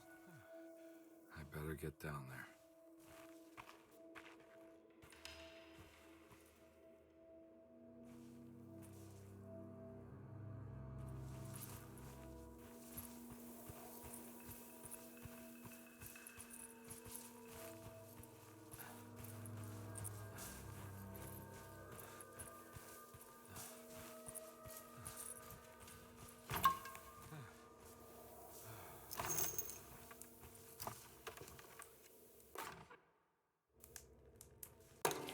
The Temple of Nephron-Ka lies under our camp. Despite all efforts, that unholy site did not collapse, but sink beneath the sand. The pharaoh is long dead, his name meticulously stricken from all ancient writing. But that stage meant for blood and terror remains. The temple is said to be lightless, built to harbor all the haunters of the dark found in the very depths of our universe. Calling on the gods meant creating a bridge between our world and theirs. The terrible Aldebaran of Taurus, the Black Sun, was seen as the most important star in the night sky, because, according to the Kitab al-Azif, it was said to be the home of that crawling chaos known as Nyarlathotep. Through ancient mechanisms, it was said that the priests could open shafts channeling the light emitted by that strange stone called the Shining Trapezohedron. Several streams pooled together above the statue of that dark man would then be sent through space towards the Black Sun, a message to the gods.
Here we go.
Acknowledge psychological trauma, break through barriers of self-deceit, temper manic behavior. These are the Dark Man's terms. The contract. Huh?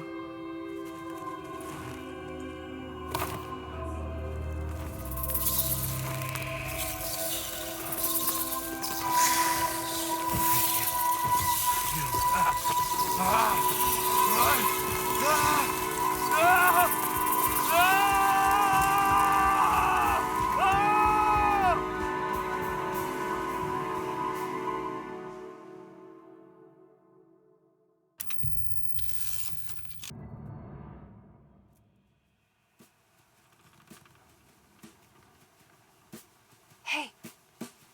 Hey, detective?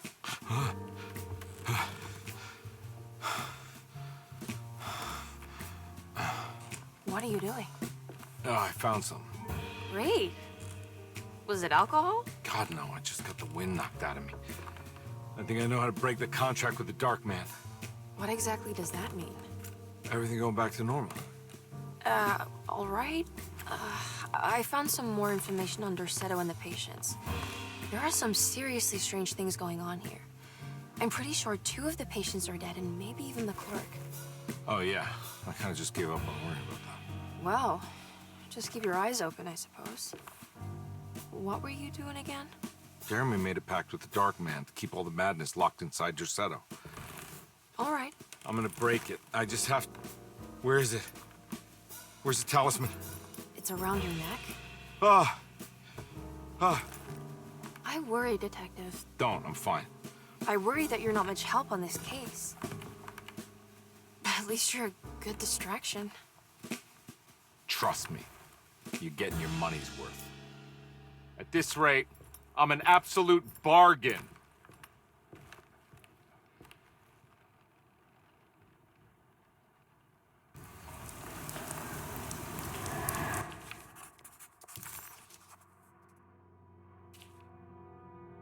He must first acknowledge psychological trauma in order to proceed.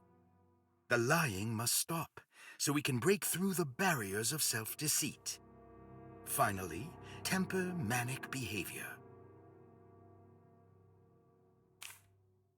Medicine has failed me.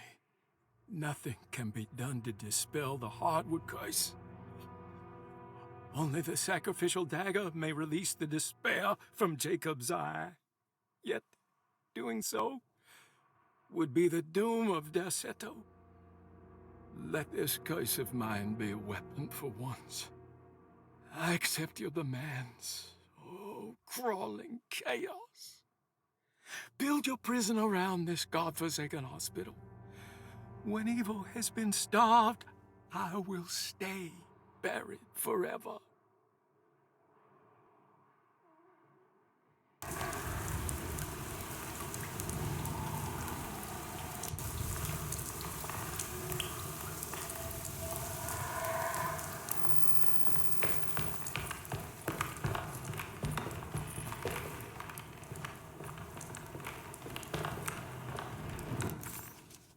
Combe never thought he'd be so happy to be back at Dorsetto.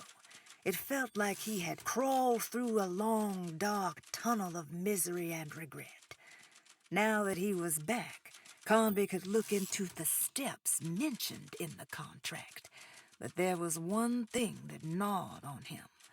What exactly did this have to do with Dr. Gray?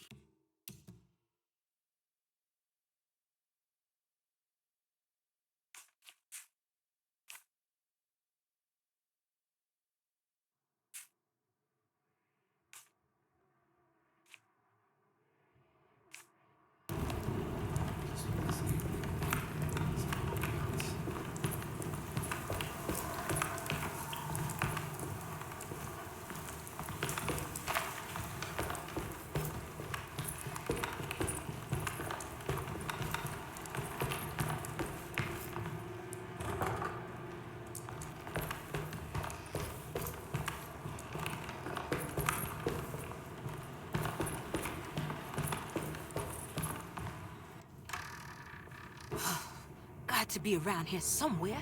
He wouldn't leave this house. I don't know what to think anymore. You run into that detective fella? Who is he?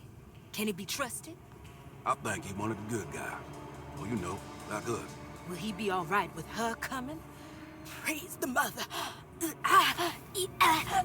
He don't need to know about all that. Just help Jeremy. Just calm down. It ain't time yet. God, it hurts. As far as I can tell, Detective Comby seems to be solving problems, not causing them. Just be ready in case he starts anything.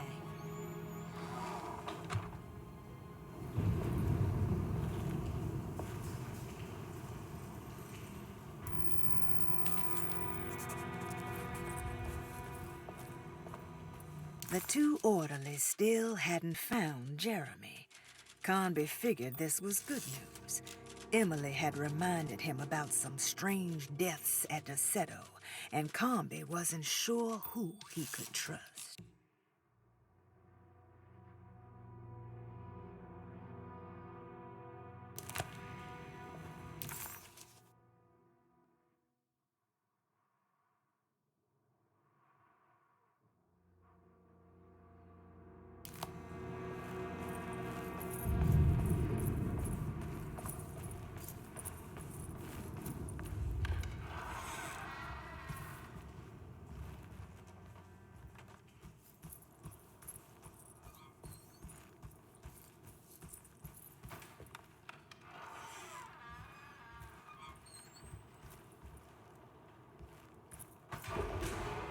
Christ, what the hell was that? It's blocked.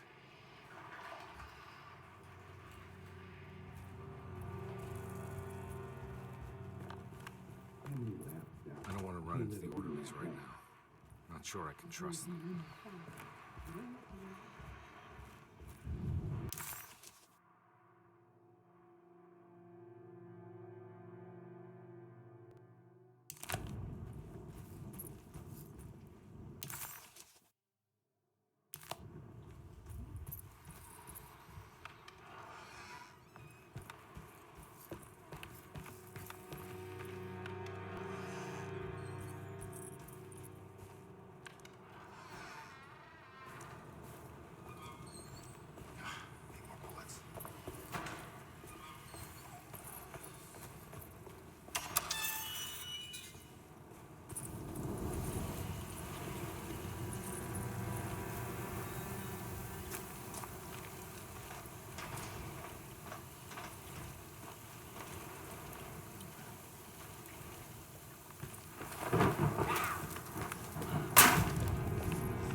There must be a spare key to Dr. Gray's office in here somewhere.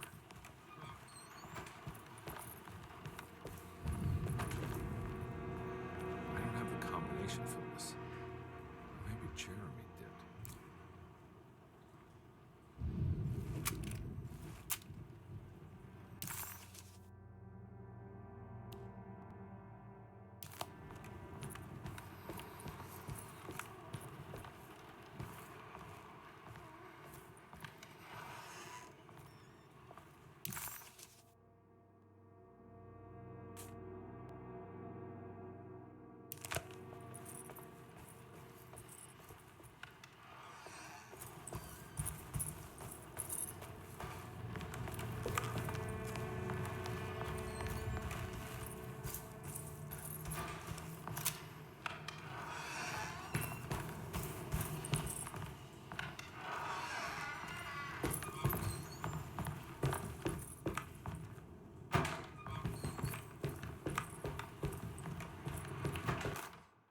Detective Comby, I'm terribly sorry that my niece has pulled you into this mess. Please, with all my blessings, take her away from this cursed place. I have destroyed that eater of worlds and locked it away in the attic and retreated to a place of hiding. Tell Emily I'm safe. Tell her all the lies you can think of to make her listen. Take her back to New Orleans. Sincerely, Jeremy.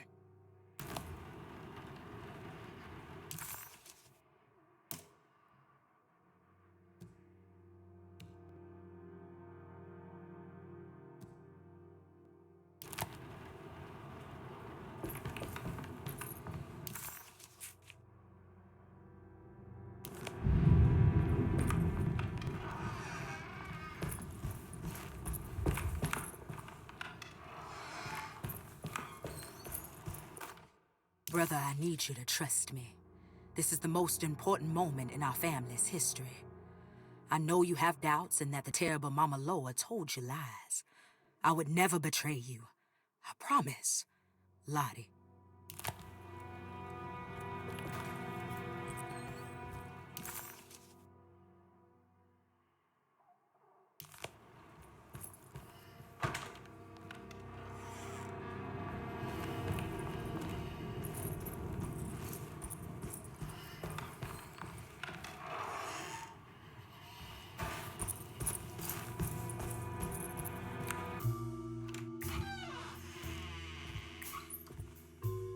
Detective Conby. Good to see you again. Solved your case yet? I'm trying. Hey, Grace, you okay? Oh, she is just peachy, Detective. Are you looking forward to the Feast of St. John, Grace? I can't wait. Kids, ain't they great? What exactly are you planning for tonight? Oh, not much. We eat, we drink, we pay tribute to the wishing tree in the conservatory. The usual. Then why all the excitement? There is just something about tonight. Something's different. I think we all feel it. Besides, we got ourselves some new words for the prayer thanks to your buddy Jeremy. She'll come and turn the world inside out, and things will begin again. That sounds strangely threatening. You should come.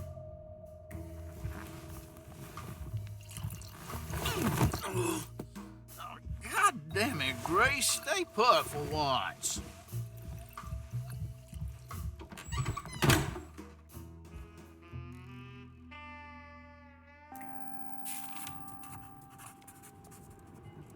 McCarthy was a deadbeat. His mere presence annoyed Conby.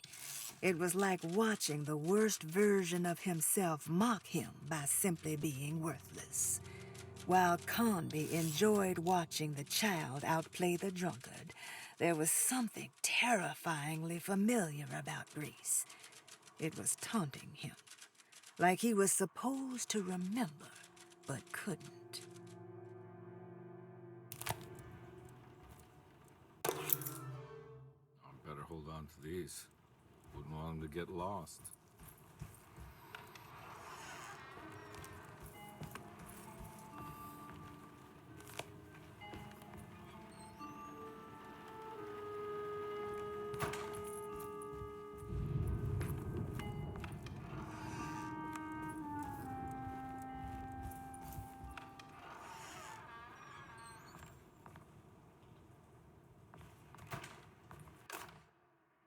Jeremy knew that the only one who could help him now was the guest in room number 3.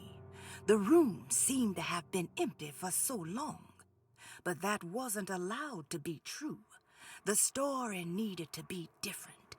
To include something from the outside, he would bring the guest back to room 3 and show them what was in that safe.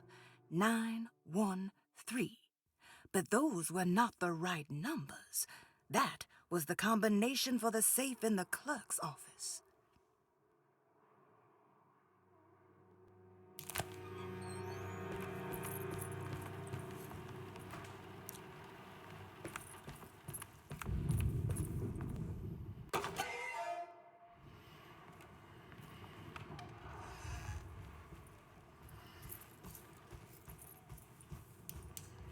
something missing.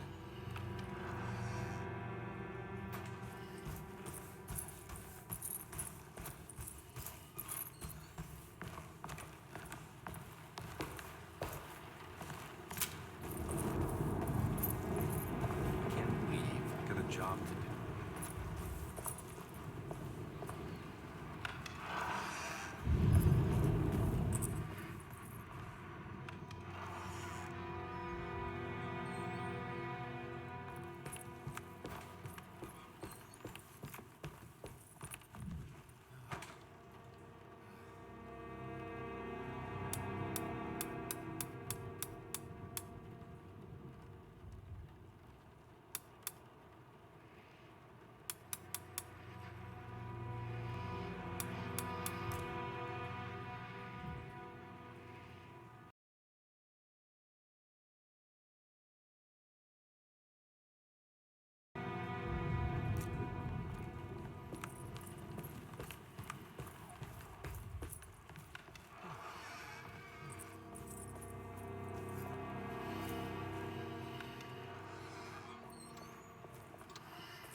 No.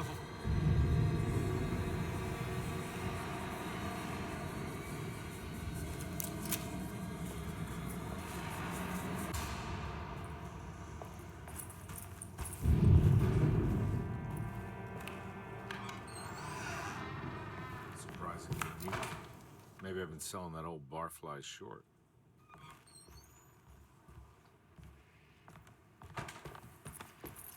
Looks like McCarthy has something hidden inside. Sometimes, I think this place makes me worse. That Desetto might be my grave. A coffin made of ostentatious architecture. A Taj Mahal for the drunken depressed. There's something about Desetto. Something about Dr. Gray. Like we all pretend that we're here to get better. When in fact we are here to be forgotten.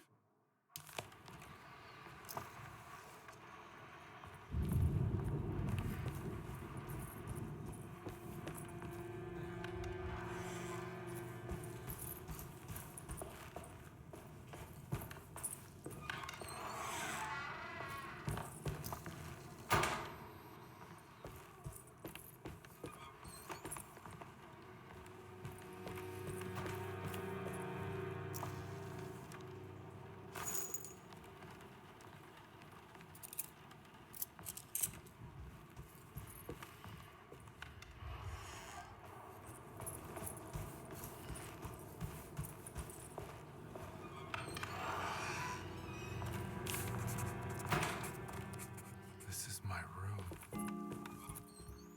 I belong here.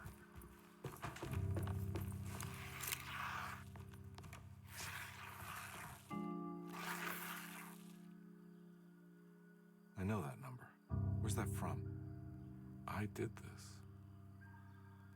I wrote that.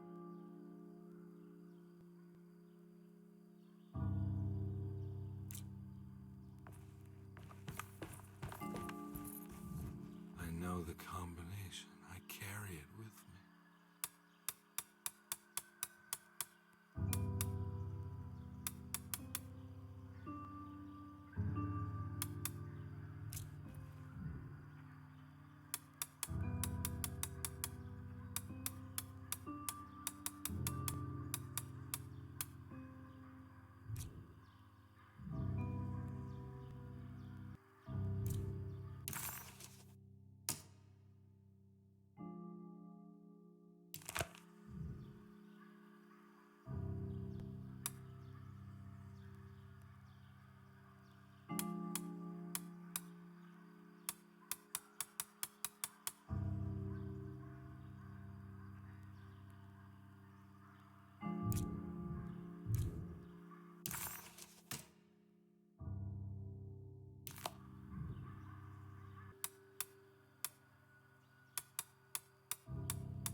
detective, I have made many discoveries in my case.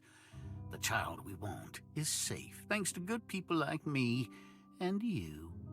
We're so similar, but you don't see all the things I do. To find your man, Jeremy, you also need to look for the girl. It has always been that way. The young deliver us all. You should have a look in my room. There's a piece of the puzzle you will need. Take care now. My coffee.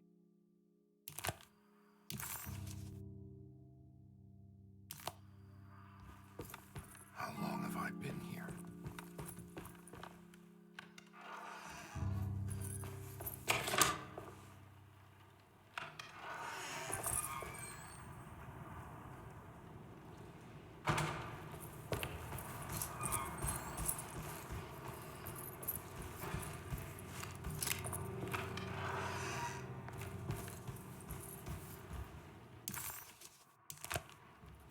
Looks like McCarthy has something hidden inside.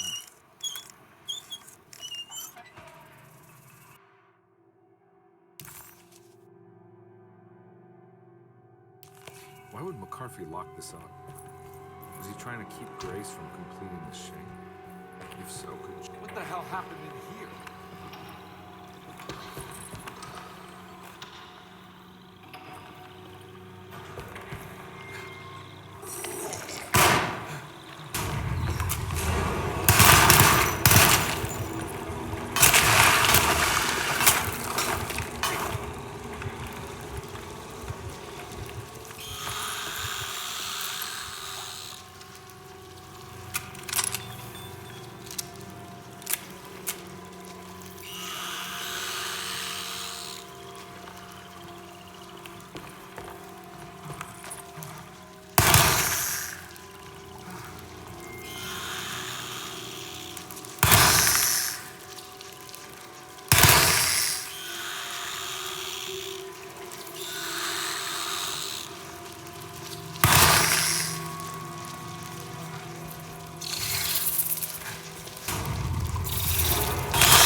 turned off suddenly as I woke up from the sound of my office door closing shut.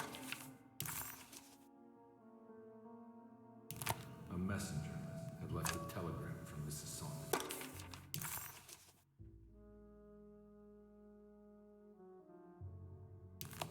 She had a lead on where to find her husband and her kidnapped daughter. I think I need to figure out where I'm going first. God, I used to drink so much back then. When was this exactly? What case was I working?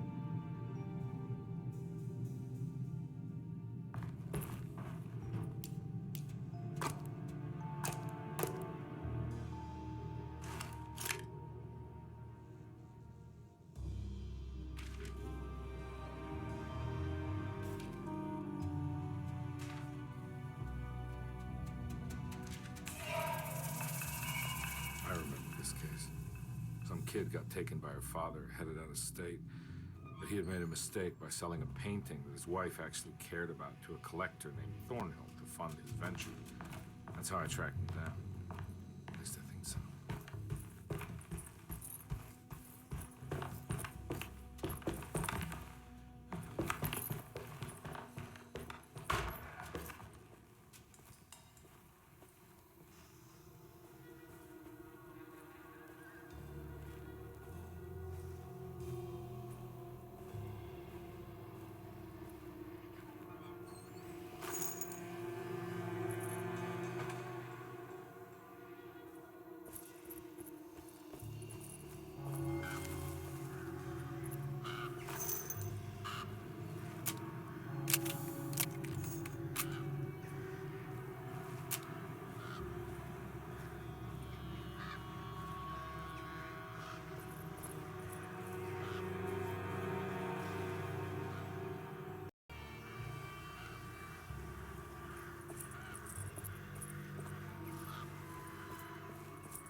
Thornhill wasn't a bad man, but he had principles keeping him from handing out information about his deals.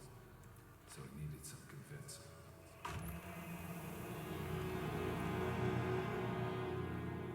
Well, every case can't be squeaky clean.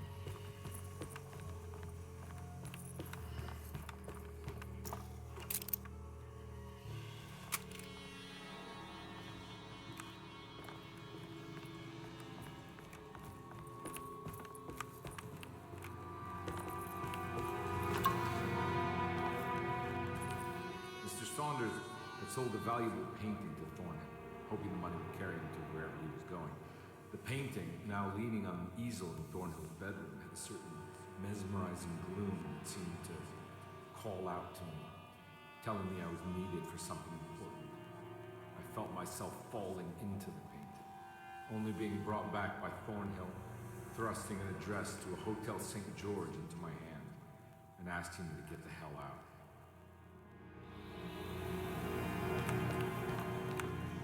I don't remember this at all, but I can't say it didn't happen.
can't go that way.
On my way to the hotel, the Morton gang caught up with me. I owed them money, a lot of it. I can't remember what for, probably some dumb gambling debt growing in size repayment missed.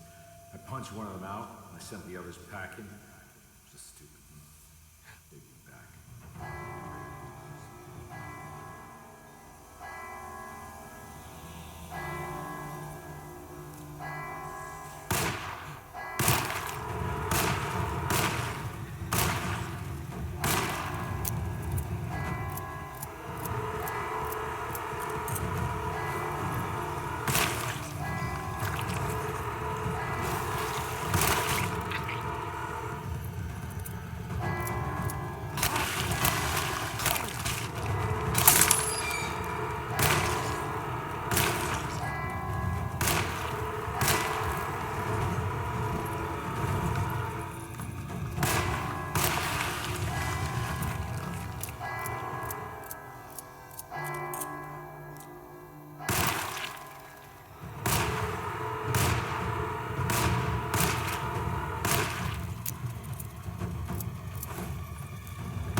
Striker. It was him.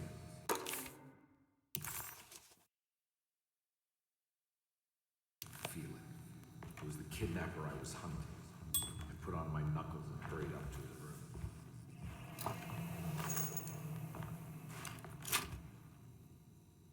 Something about that name, Ted Striker, rings a bell. Feels vaguely familiar.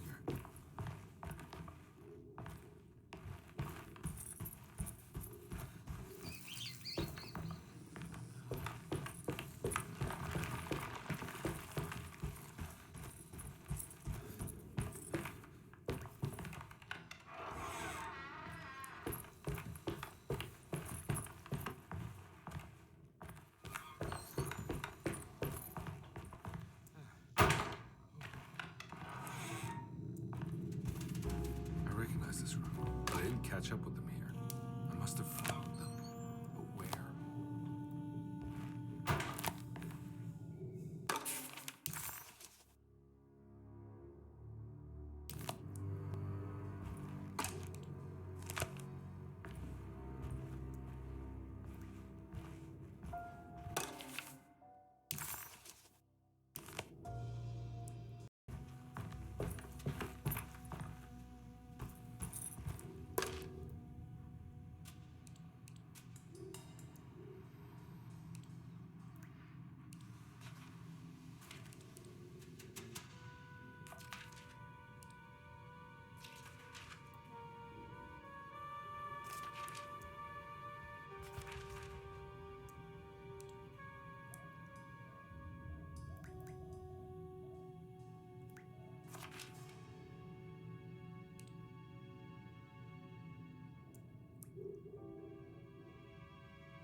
That's right, he was running away, ditching his old life and marriage in New Orleans to find something better in Tallahassee.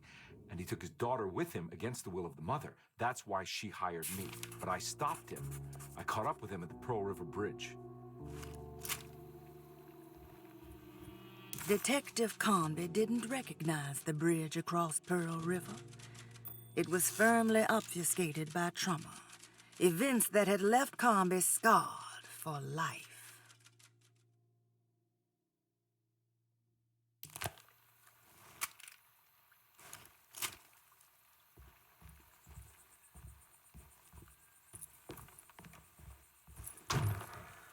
Pearl River. This is where I caught up with them. This is what the Dark Man wanted me to revisit. But I'm still not seeing it. What am I forgetting?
I can't believe I didn't recognize you. I looked a little different back then, I suppose.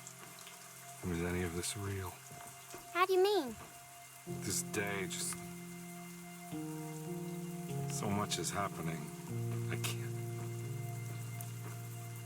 I think I've lost my head. Do you need me to apologize? I mean... I am sorry. I don't think I need to begin to explain. You're just a kid, Grace. I'm really sorry. I didn't mean for it to happen. Lies. More lies. No, really. I thought I was being a good guy by handing you over to your mother. I didn't know. I couldn't have known that she wouldn't care about you. I don't know how this works. What is this for? Some form of admission of guilt. Maybe acceptance. It's what the Dark Man wants. I guess we just watch my father die again then. You think he's alive? I know he is. He's down there, scared that he won't be able to get out. That he will drown with his daughter again. What are you saying? We gotta save him. We? Do it yourself.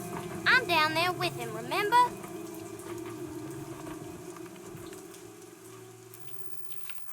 Can I really save them? This all happened so long ago. I have to find a way to get down there. I have to see it with my own eyes. Conby had run their car off the bridge. He pulled Grace out of the sinking car, but left her father to drown. He could have saved him. There was time. He just chose not to. Instead, he took Grace back to New Orleans and collected his paycheck. There was a boat at the house where I entered. If I can raise the bridge, I should be able to get to the car.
This must be where the bridge is operating.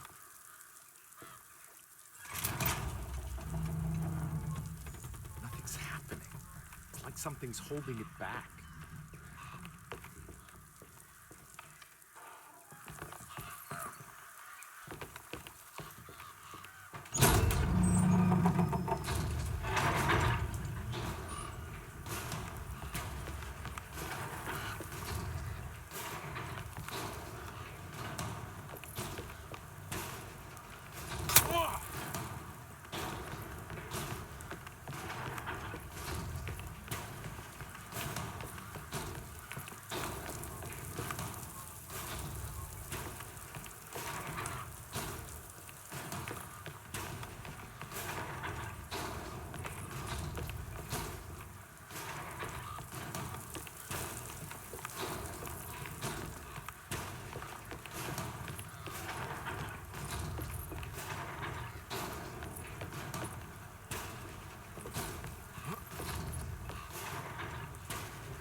God, Carnby. Are you okay? Don't leave me alone. What the hell have you been doing? What's going on here? Look at this mess! I'm sorry, Mrs. Thompson. Don't make me kick you out of this house. Now get out!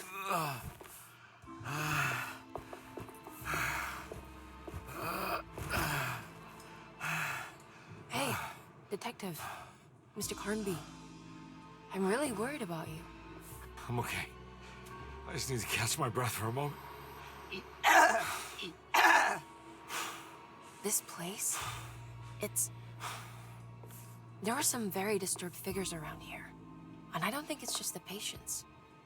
I've been reading some things about how Derceto has a deranging effect on people. I think it might explain things. What? Just take it easy, okay? I'm gonna go find a way into Dr. Gray's apartment. I want to know what he's hiding. Emily, don't worry. I think I'm close. I'm gonna set everything right. Just be careful.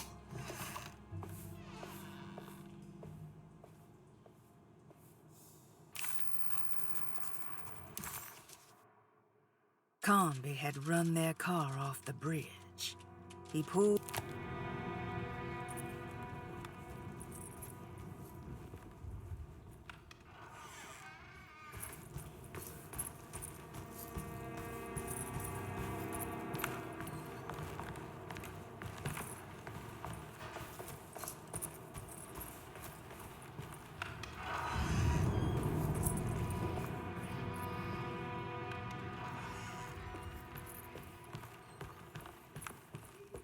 I don't have the combination for this.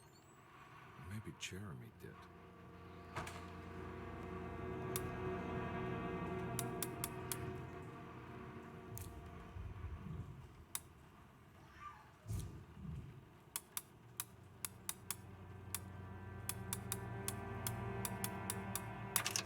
It worked.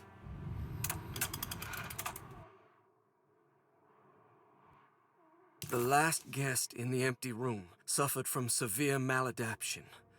I must write this down, because if I understand the condition sufficiently, it could make me deny this fact at a later date.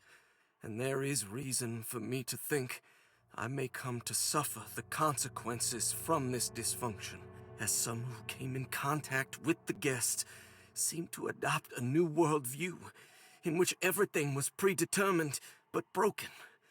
Upon accepting this worldview, some memories became unmanageable and later rejected. I do not know what this means. I cannot even remember the fate of the guest. I think they were simply misplaced one day and forgotten. Just like all documents pertaining to this guest, they have all been destroyed, or they never existed in the first place. Who wrote this? There has never been a guest in the empty room.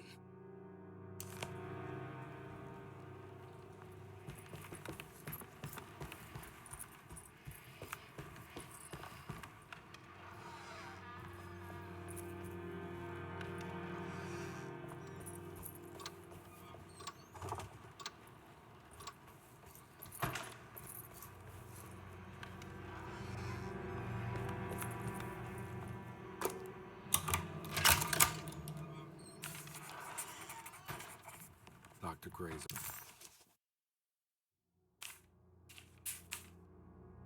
This all to myself.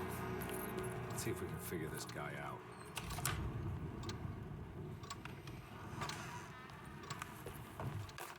I have finished tidying up Miss Beauregard's belongings. I will leave it to you to contact her agent and have them collect her things. I found one of Grace's drawings she might want back, along with this key in her room, which I believe you've been looking for, Mrs. Thompson.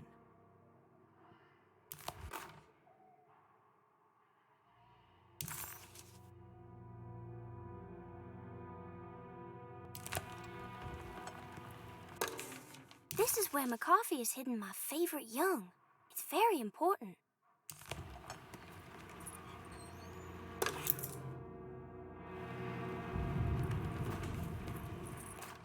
Dearest Dr. Manzetti, I find myself in a losing battle with my patient. As I've disclosed in my previous letter, his delusions have him completely captured. It's bad enough that he is torturing himself with paranoia, but his madness turns out to be quite persuasive to others, effectively laying the ground for mass delusion. I am writing to you in hope that you can give me some guidance. Beyond my ambition to avoid devastating surgery on my patient, I have grown worried about my own defenses. The words of my patient are deranged, yet they often resonate with something primitive within me. I have tried photographing his brain with X-rays. It was surprisingly difficult to get good results. Dark blotches on the plates kept obscuring all details. My patient looked at the bad plates and cried out in terror, telling me the dark areas was the shadow of the worm, eating him from inside. I could not see anything out of the ordinary. I hope this is a sign that my mind is not as receptive to the madness as I had feared. After further inquiry, my patient described the shadows inside his mind as some kind of chthonic monstrosity that wants to undermine his sanctuary. This is clearly a reference to a place he calls Teroea, a sort of library or convent that works as a psychological haven. With this imaginary haven threatened by this Chthonian, he has now constructed another, less pleasant hiding spot. Lately, he has been bringing up a metaphor of a steamboat that has run aground, that he feels like he needs to start the engines and reverse, but he is afraid that the hole in the hull would cause the whole ship to sink. I've been watching him turn this metaphor into reality for the last week. He knows it's made up, but he is doubling down, trying to make it a real memory. I feel certain that this is my chance to break through the barriers of his self-deceit.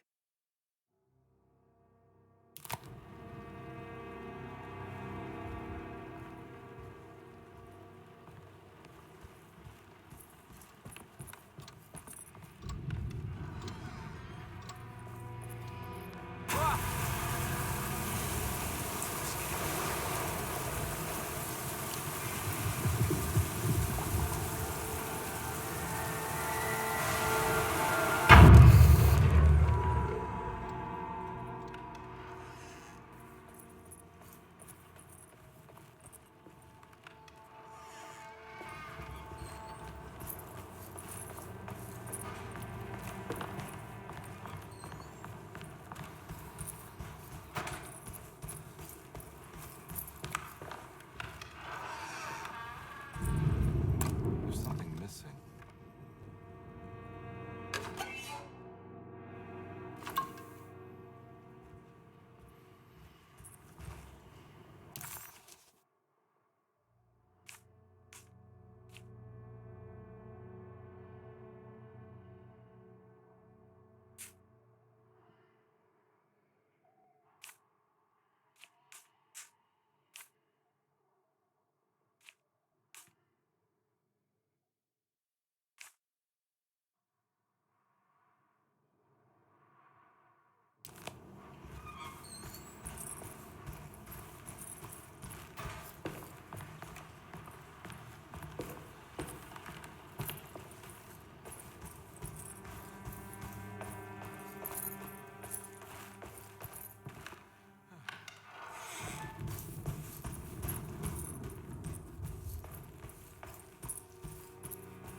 Take this much more.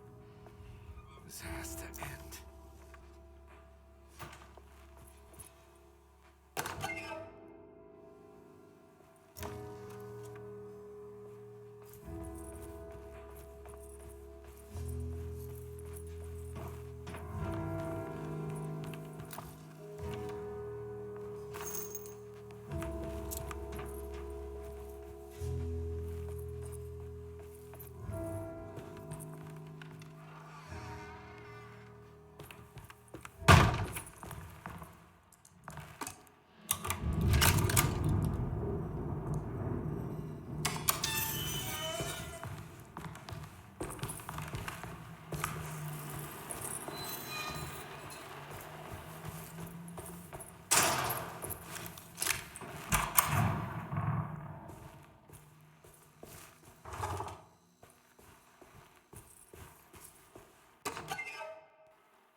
Radiography, patient Jeremy Hotwood, date June 14, 1930.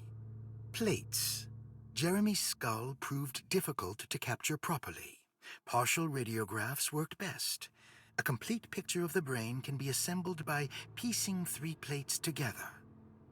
Observations. Even when looking at an assembled version, a shadow covers significant parts of Jeremy's brain. Possible tumor, but more likely that the equipment is failing. Jeremy reacted strongly to the pictures and claimed to see a giant clay worm eating and displacing his memories. Notes. While this exercise has left me nowhere closer to an answer, I feel confident that a Burkhart lobotomy should sever all necessary parts. Hypothetical psychosurgery based on the ideas by Burkhart and the St. Petersburg research could end up saving Jeremy's mind. Severing the connections around the frontal lobe would certainly solve most mental afflictions. The procedure would be brutal in performance, as well as in efficiency. An ice pick pushed through the edge of the eye and into the skull would untether the nerves like Alexander cutting the Gordian knot.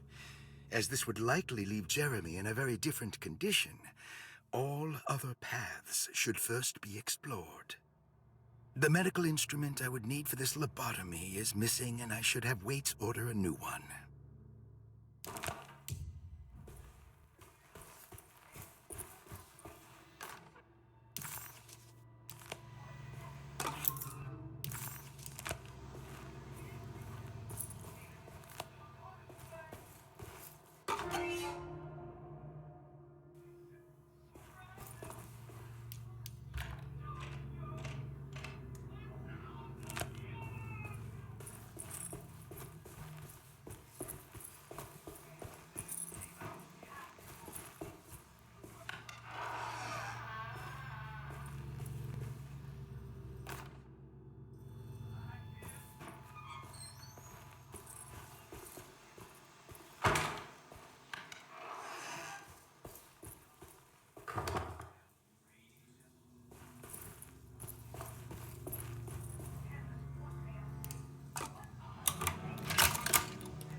Don't mind if I do.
That's better.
Dr. Gray had been putting Jeremy through some thorough medical investigation.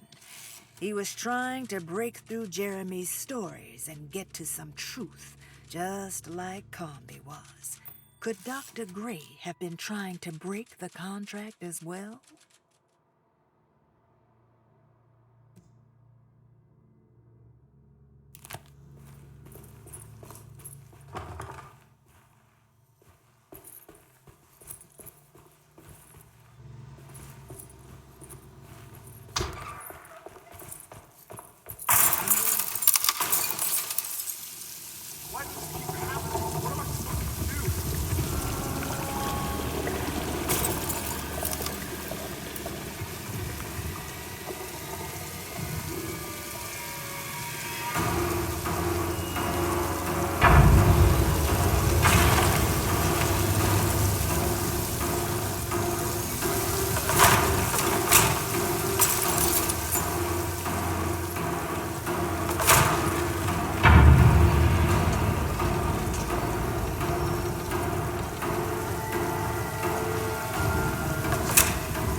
And we're back here. Well, perfect time to have a look around this place.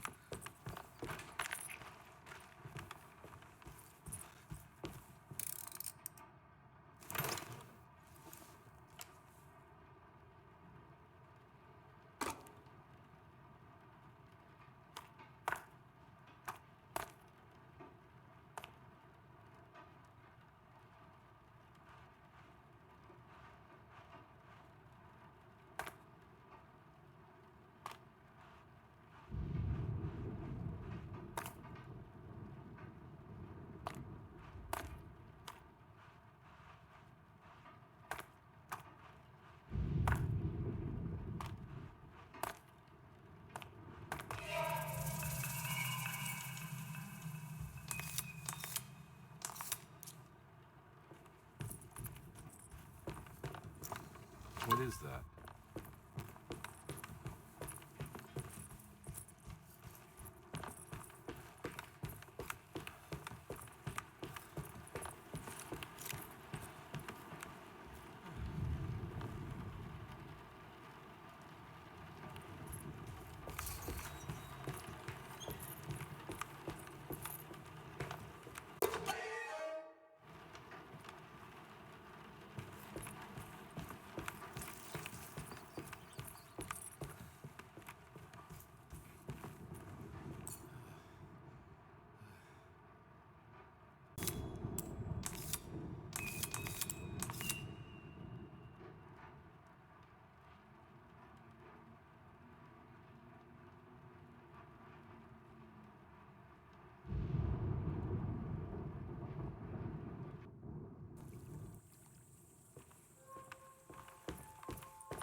Hello?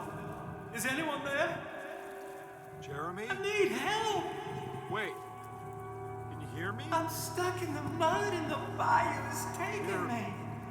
Where are you? The motor is dead. I can't do anything more. Hang on, Jeremy. I'll figure something out. I'll get the boat running.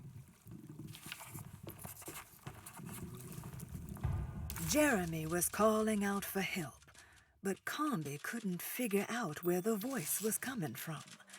For a moment, Comby wondered if the boat itself was Jeremy, or if he was below it somehow. It didn't matter right now. Jeremy was clear on one thing. He wanted Comby to get the steamboat running and out of the mud.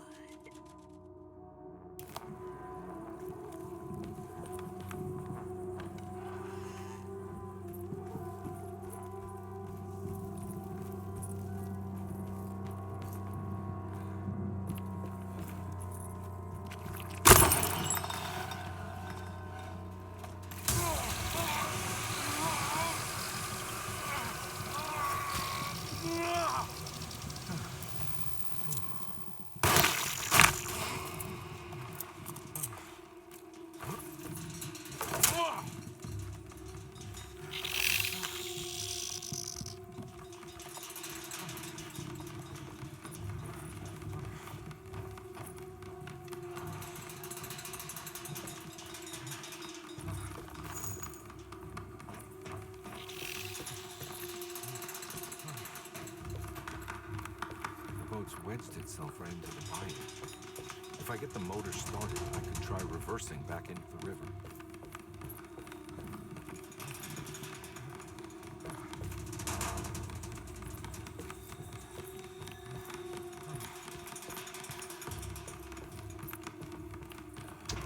Jeremy, where are you?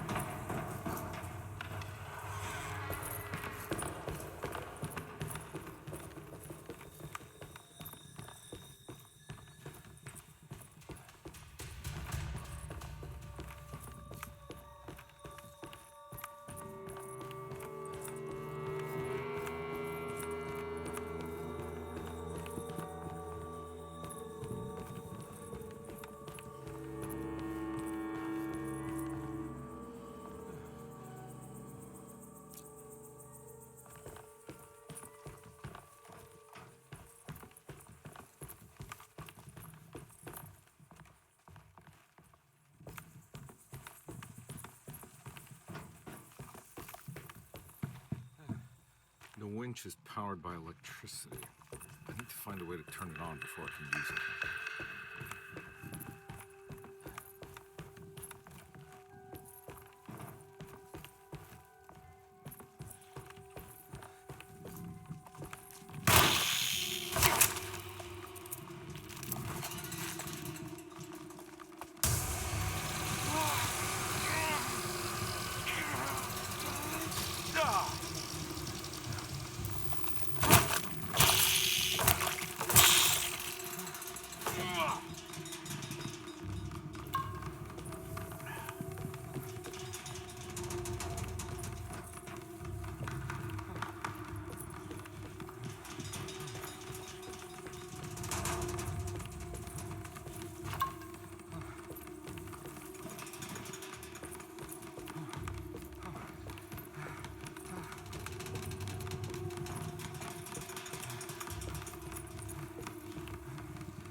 Looks pretty weak.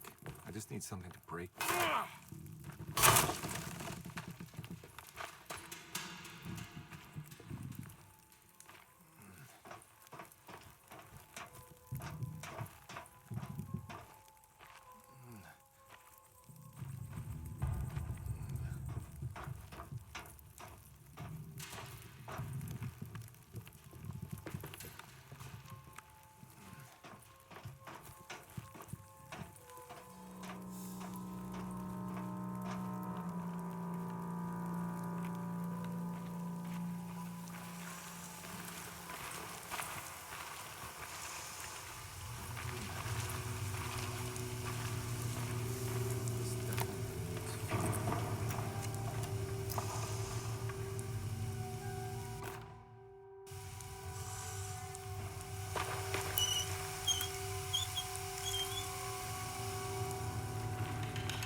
Are you ready to tell me what happened in the attic?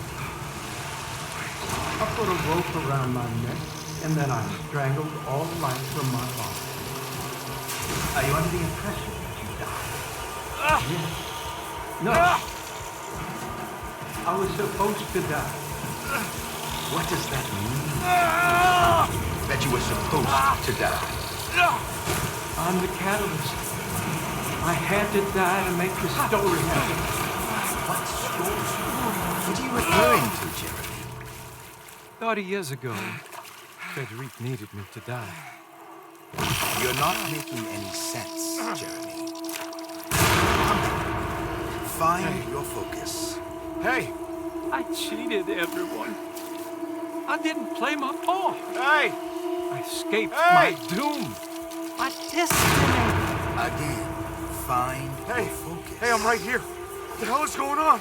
Oh, everything is wrong. Nothing is in place. I'm right here! Calm down, Mr. Conby. What do you want?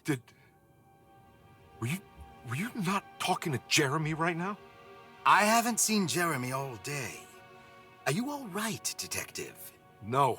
Actually, I don't think so. Well, maybe. I'm gonna go look for Jeremy. Good. Let me know if you find him.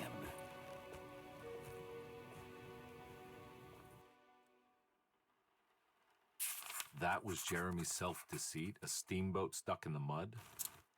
I'm not gonna pretend I understand any of that. What a bunch of psychoanalytic nonsense.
Detective, am I glad to see you? Lock the door, will you? I don't think Dr. Gray would appreciate us snooping around. What's going on here? This feels so strange.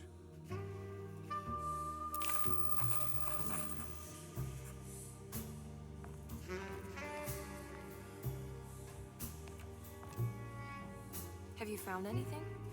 What? Yeah, I've seen some things. Okay. Let me know if there is anything you want to talk about.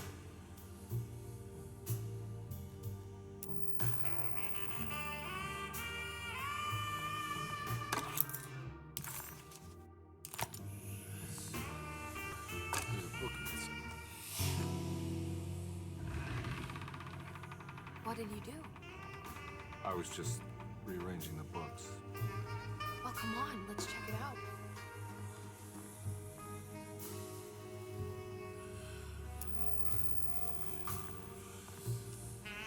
I think I'm beginning to understand. Dr. Gray is dealing with some kind of mass delusion.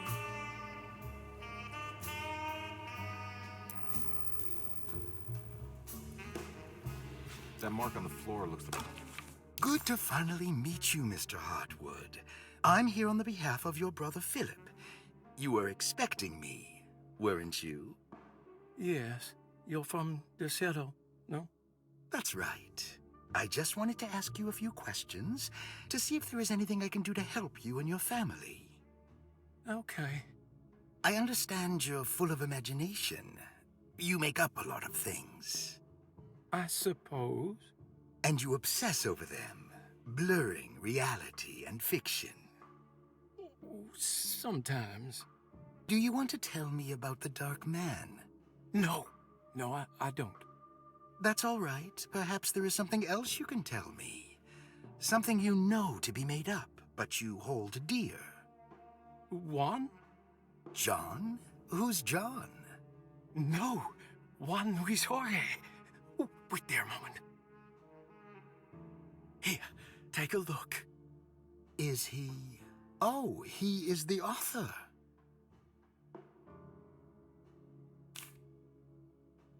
It's a magnificent book. Life-changing even.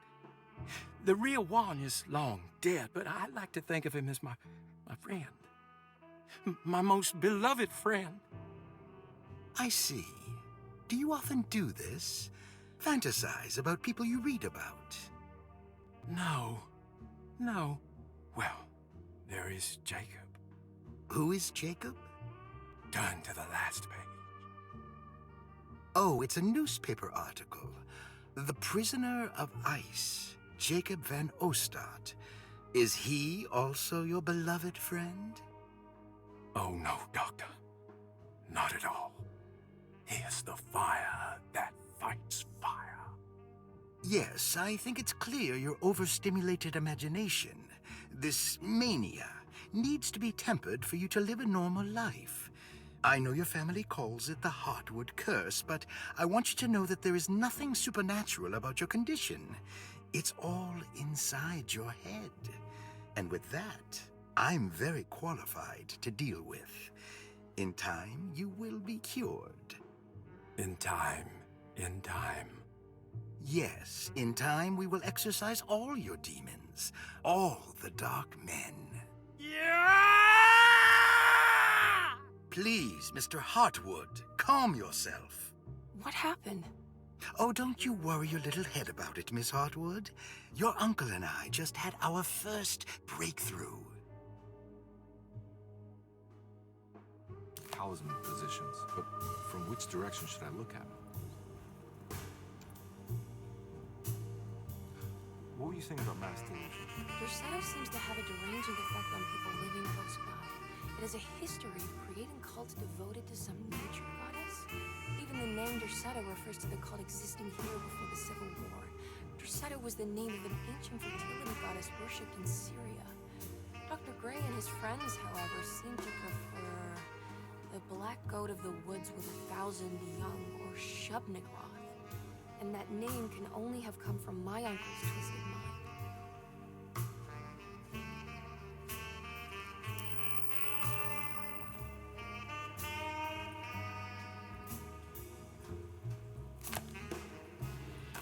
The Snake Dagger, a monograph by Yael Klein. In Ludwig Prin's book on pagan rituals called The Mystery of the Grave, as translated by Nicholas Vachy, there are several references to a sacrificial dagger called the Snake Dagger. It has long been thought of as a poor translation of the original text, that it would be more appropriate with worm dagger from the Latin vermis cultrum. This seems natural following the recent consensus that the original title of Prin's book, De Vermis Mysteris, should literally translate to the mystery of the worm. However, this would take away from Vachy's great effort at translating the underlying meaning of the words and revealing several cultural beliefs. While Prin certainly was using the term worm as a symbol or synecdoche for death and the dead, which is made clear by the contents of the book, in the case of the dagger, we shouldn't be too hasty to dismiss his translation. Reading through Vachy's correspondence with his patron, it appears that he had more than just the Latin text at his disposal. Vachy had dug up Prin's living relatives and uncovered several cross-referenced historical texts and an actual snake dagger. The dagger was dated to the early Middle Kingdom of Egypt and had such a clear shape of a wave that Vachy considered calling it the sinusoidal blade. Knowing the full story, it seems prudent that he chose to translate it as snake and not worm. There are several reasons why this choice of word helps us understand the pagans that Prin's book attempts to describe.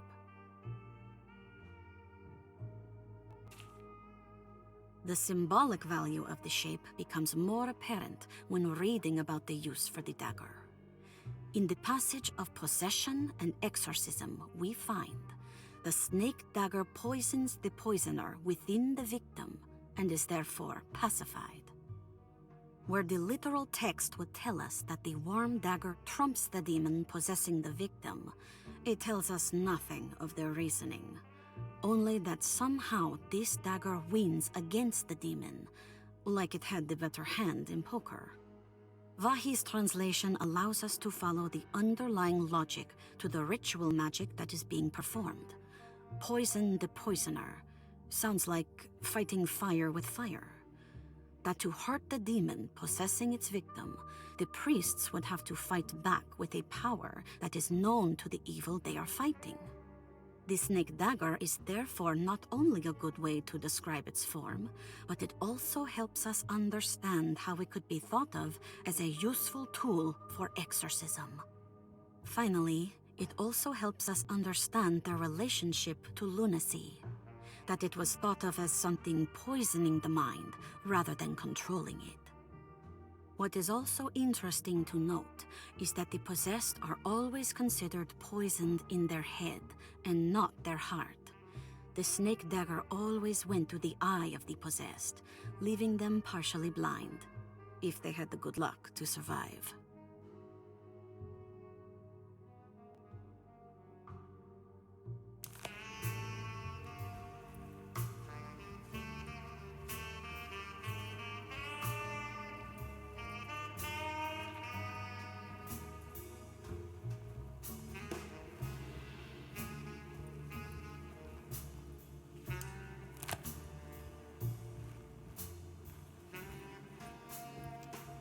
You think all of them are in this cult business? Even Jeremy? I'm not sure any of them have a choice at this point. We just need to find a way to stop all of this.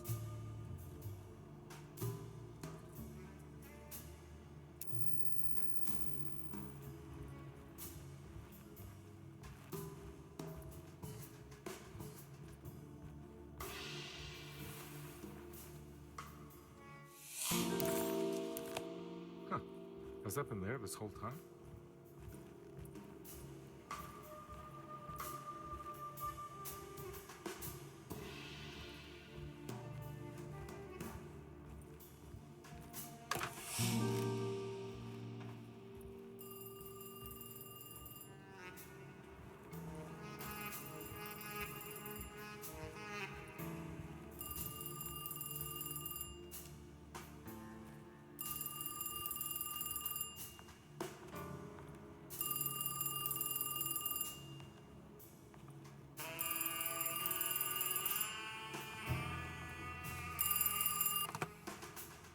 Hello?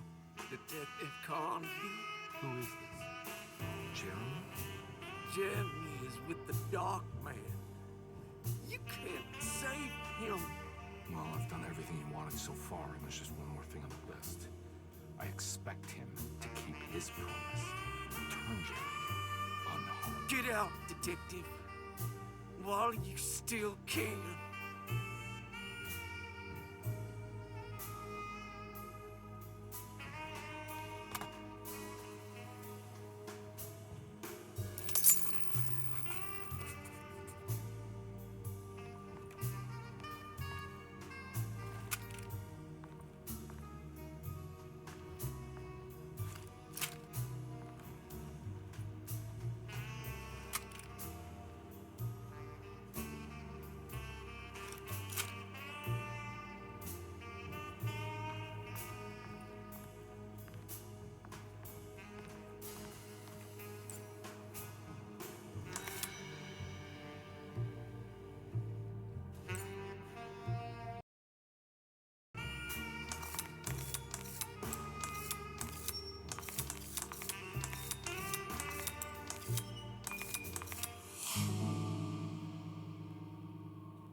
you okay? You look a little frazzled. Just stupid telephone. I know. I tried calling the police earlier. The telephone is completely dead. It's not... Yeah, no, the telephone isn't working.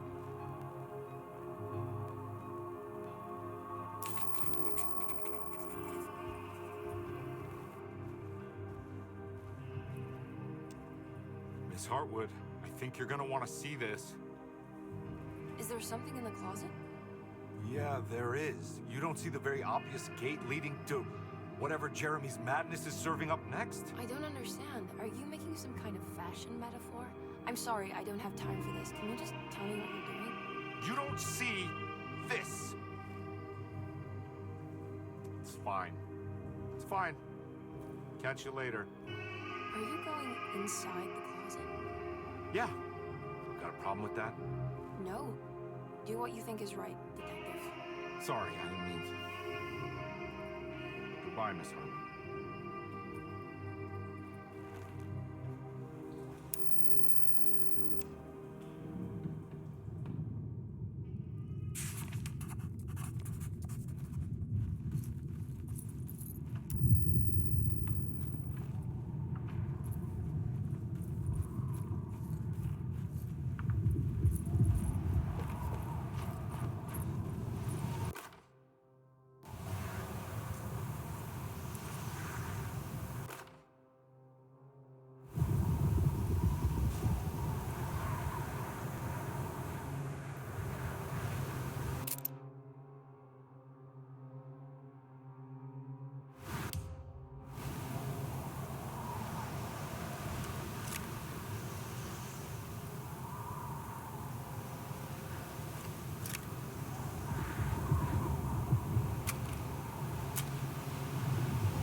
We found the ancient stellarium perched on a cliff facing the Arctic Ocean after a day of sailing due north of the Eskimo encampment.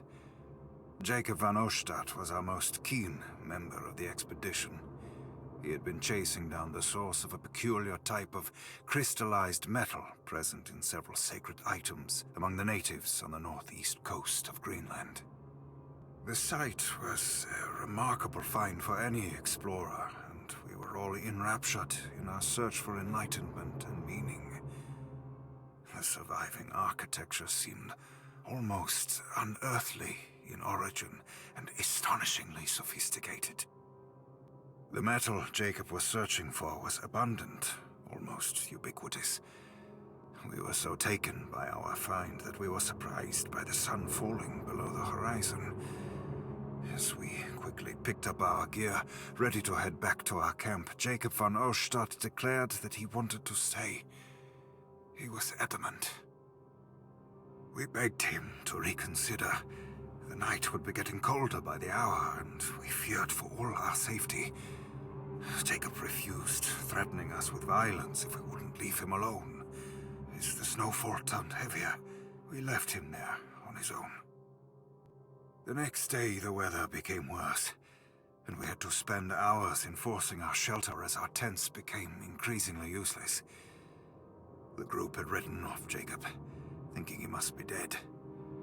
I had an urge to make one final attempt to save him, so I headed out as darkness fell with a handful of flares and headed toward the coast and up the climb towards the stellarium. That's when I saw him, transfixed by a burning sky, that celestial lantern. Jacob keeled over and let out a painful shriek that struck me with such fear and pity. He was crying in agony, for the cold weather had ravaged his flesh. I called out to him, and he turned to face me. His vacant stare held me in place like a needle through a butterfly, and he said, "You must leave now, Herstan. Go, and never come back." And so I left.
What are you doing here? What is this place? Turn back, detective. Whoa, take it easy. I'm not your enemy. Oh, you're wrong, detective. You're wrong.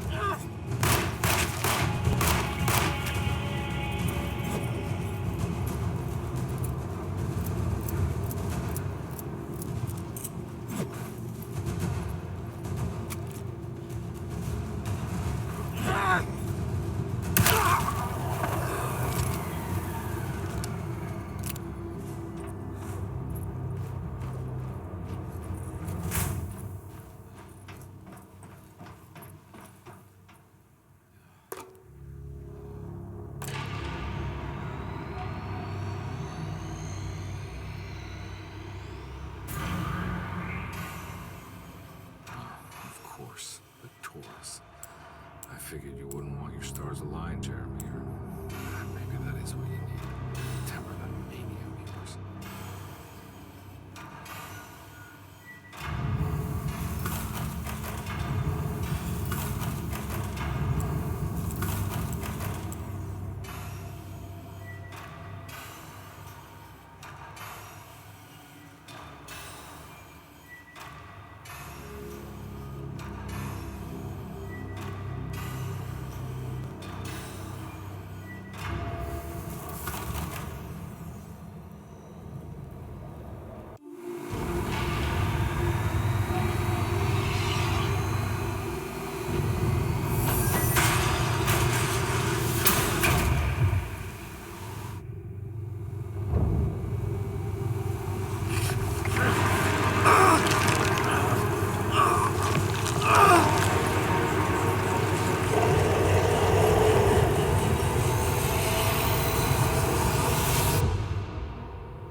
Jeremy?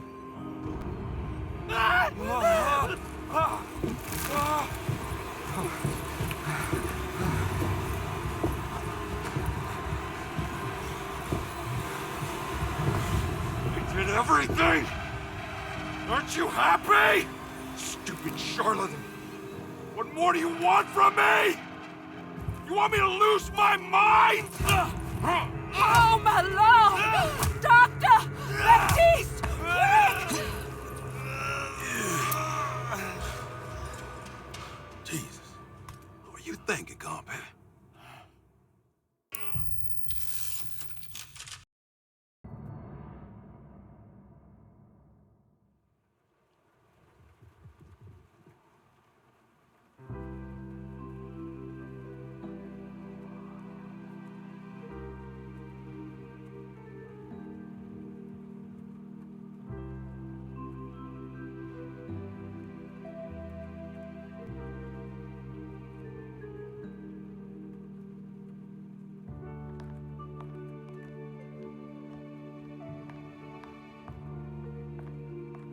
You awake? You are awake. Mr. Conby's up. Hey, buddy. I thought you'd be knocked out for the rest of the night. Come on out and join us, will you? I'll save you some gumbo. Good to have you back. You gave us all a good scare. What happened? You had a psychological breakdown. Sorry for manhandling you, but you're being violent. You stabbed Jeremy and then punched Dr. Gray. Are they okay? Jeremy's a little strange, but everything's back to normal. Really?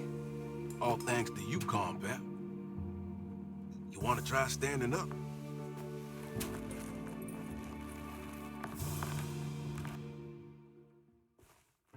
Well, if it isn't the hero of the day. How are you feeling, Detective? Never better. How about you two? Hey, Jeremy, I didn't do too much damage, did I? Things are fine.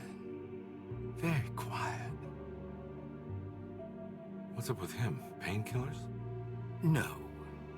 You see, despite you having the finesse of a one-eyed butcher, you managed to lobotomize dear Jeremy. I did what? It's actually quite impressive. It's not like I hadn't considered it myself. I just wish Jeremy could have been helped without reducing his personality to that of an oyster.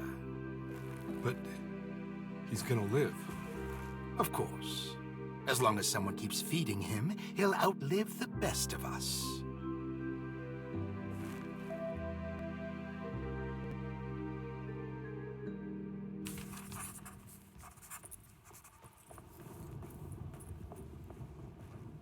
Hey, Ruth. Glad to see you made it back to Desolate. You too, Detective. Make sure to stay for the festivities. It's no Mardi Gras, but it ain't bad.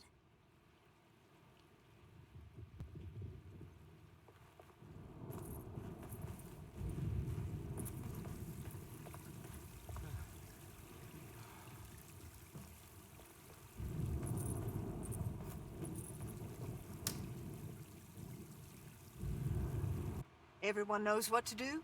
Y'all know the new words. Mrs. Thompson, we talked about this. I'm not sure everyone is comfortable. Doctor, I insist. This is important. We've waited for so long, Doctor.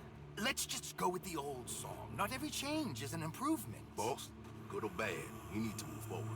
All in, Doc. Let's bet it all. But we don't know what we're dealing with. It'll be okay, Doctor. Better even.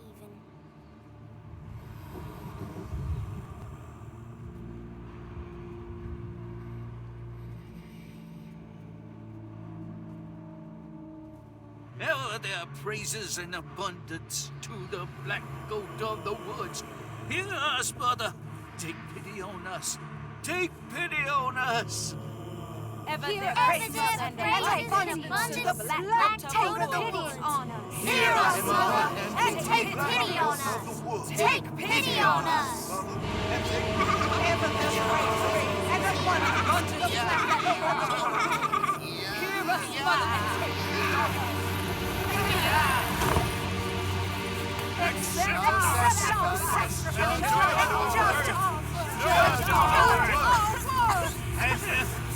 Stop! Are you crazy? This here's what needs to happen. Carpet. Grace! Stop! Stop! Open the ground! Shut the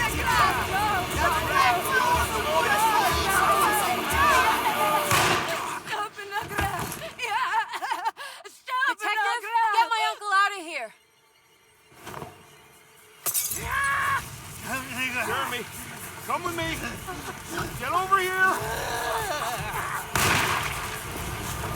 Jeremy, come with me. Jeremy, come here. No! There has to be a doctor blood!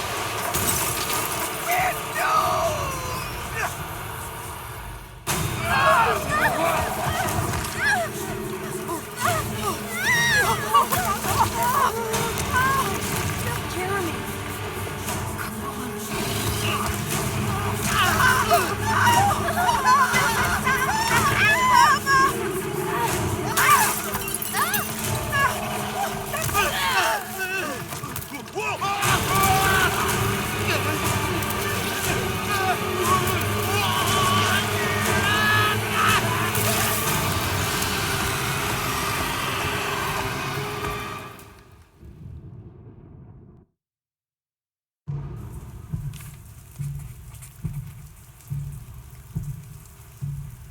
I can't let that monster leave Derceto. I have to stop it.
Detective! Oh, what the hell was that?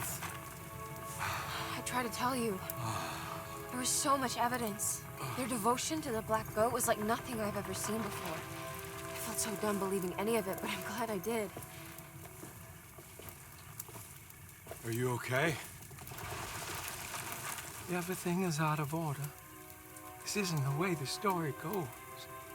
I shouldn't be alive. Yeah.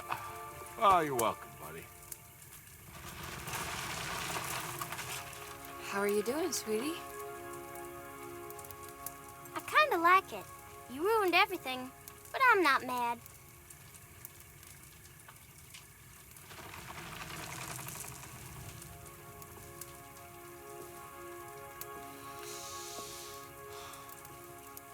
All right, you ready to head back to New Orleans? Come on, Jeremy. We're leaving. Can I come? I thought you said you didn't need saving. Don't leave her. She's important. Of course we're taking her with us.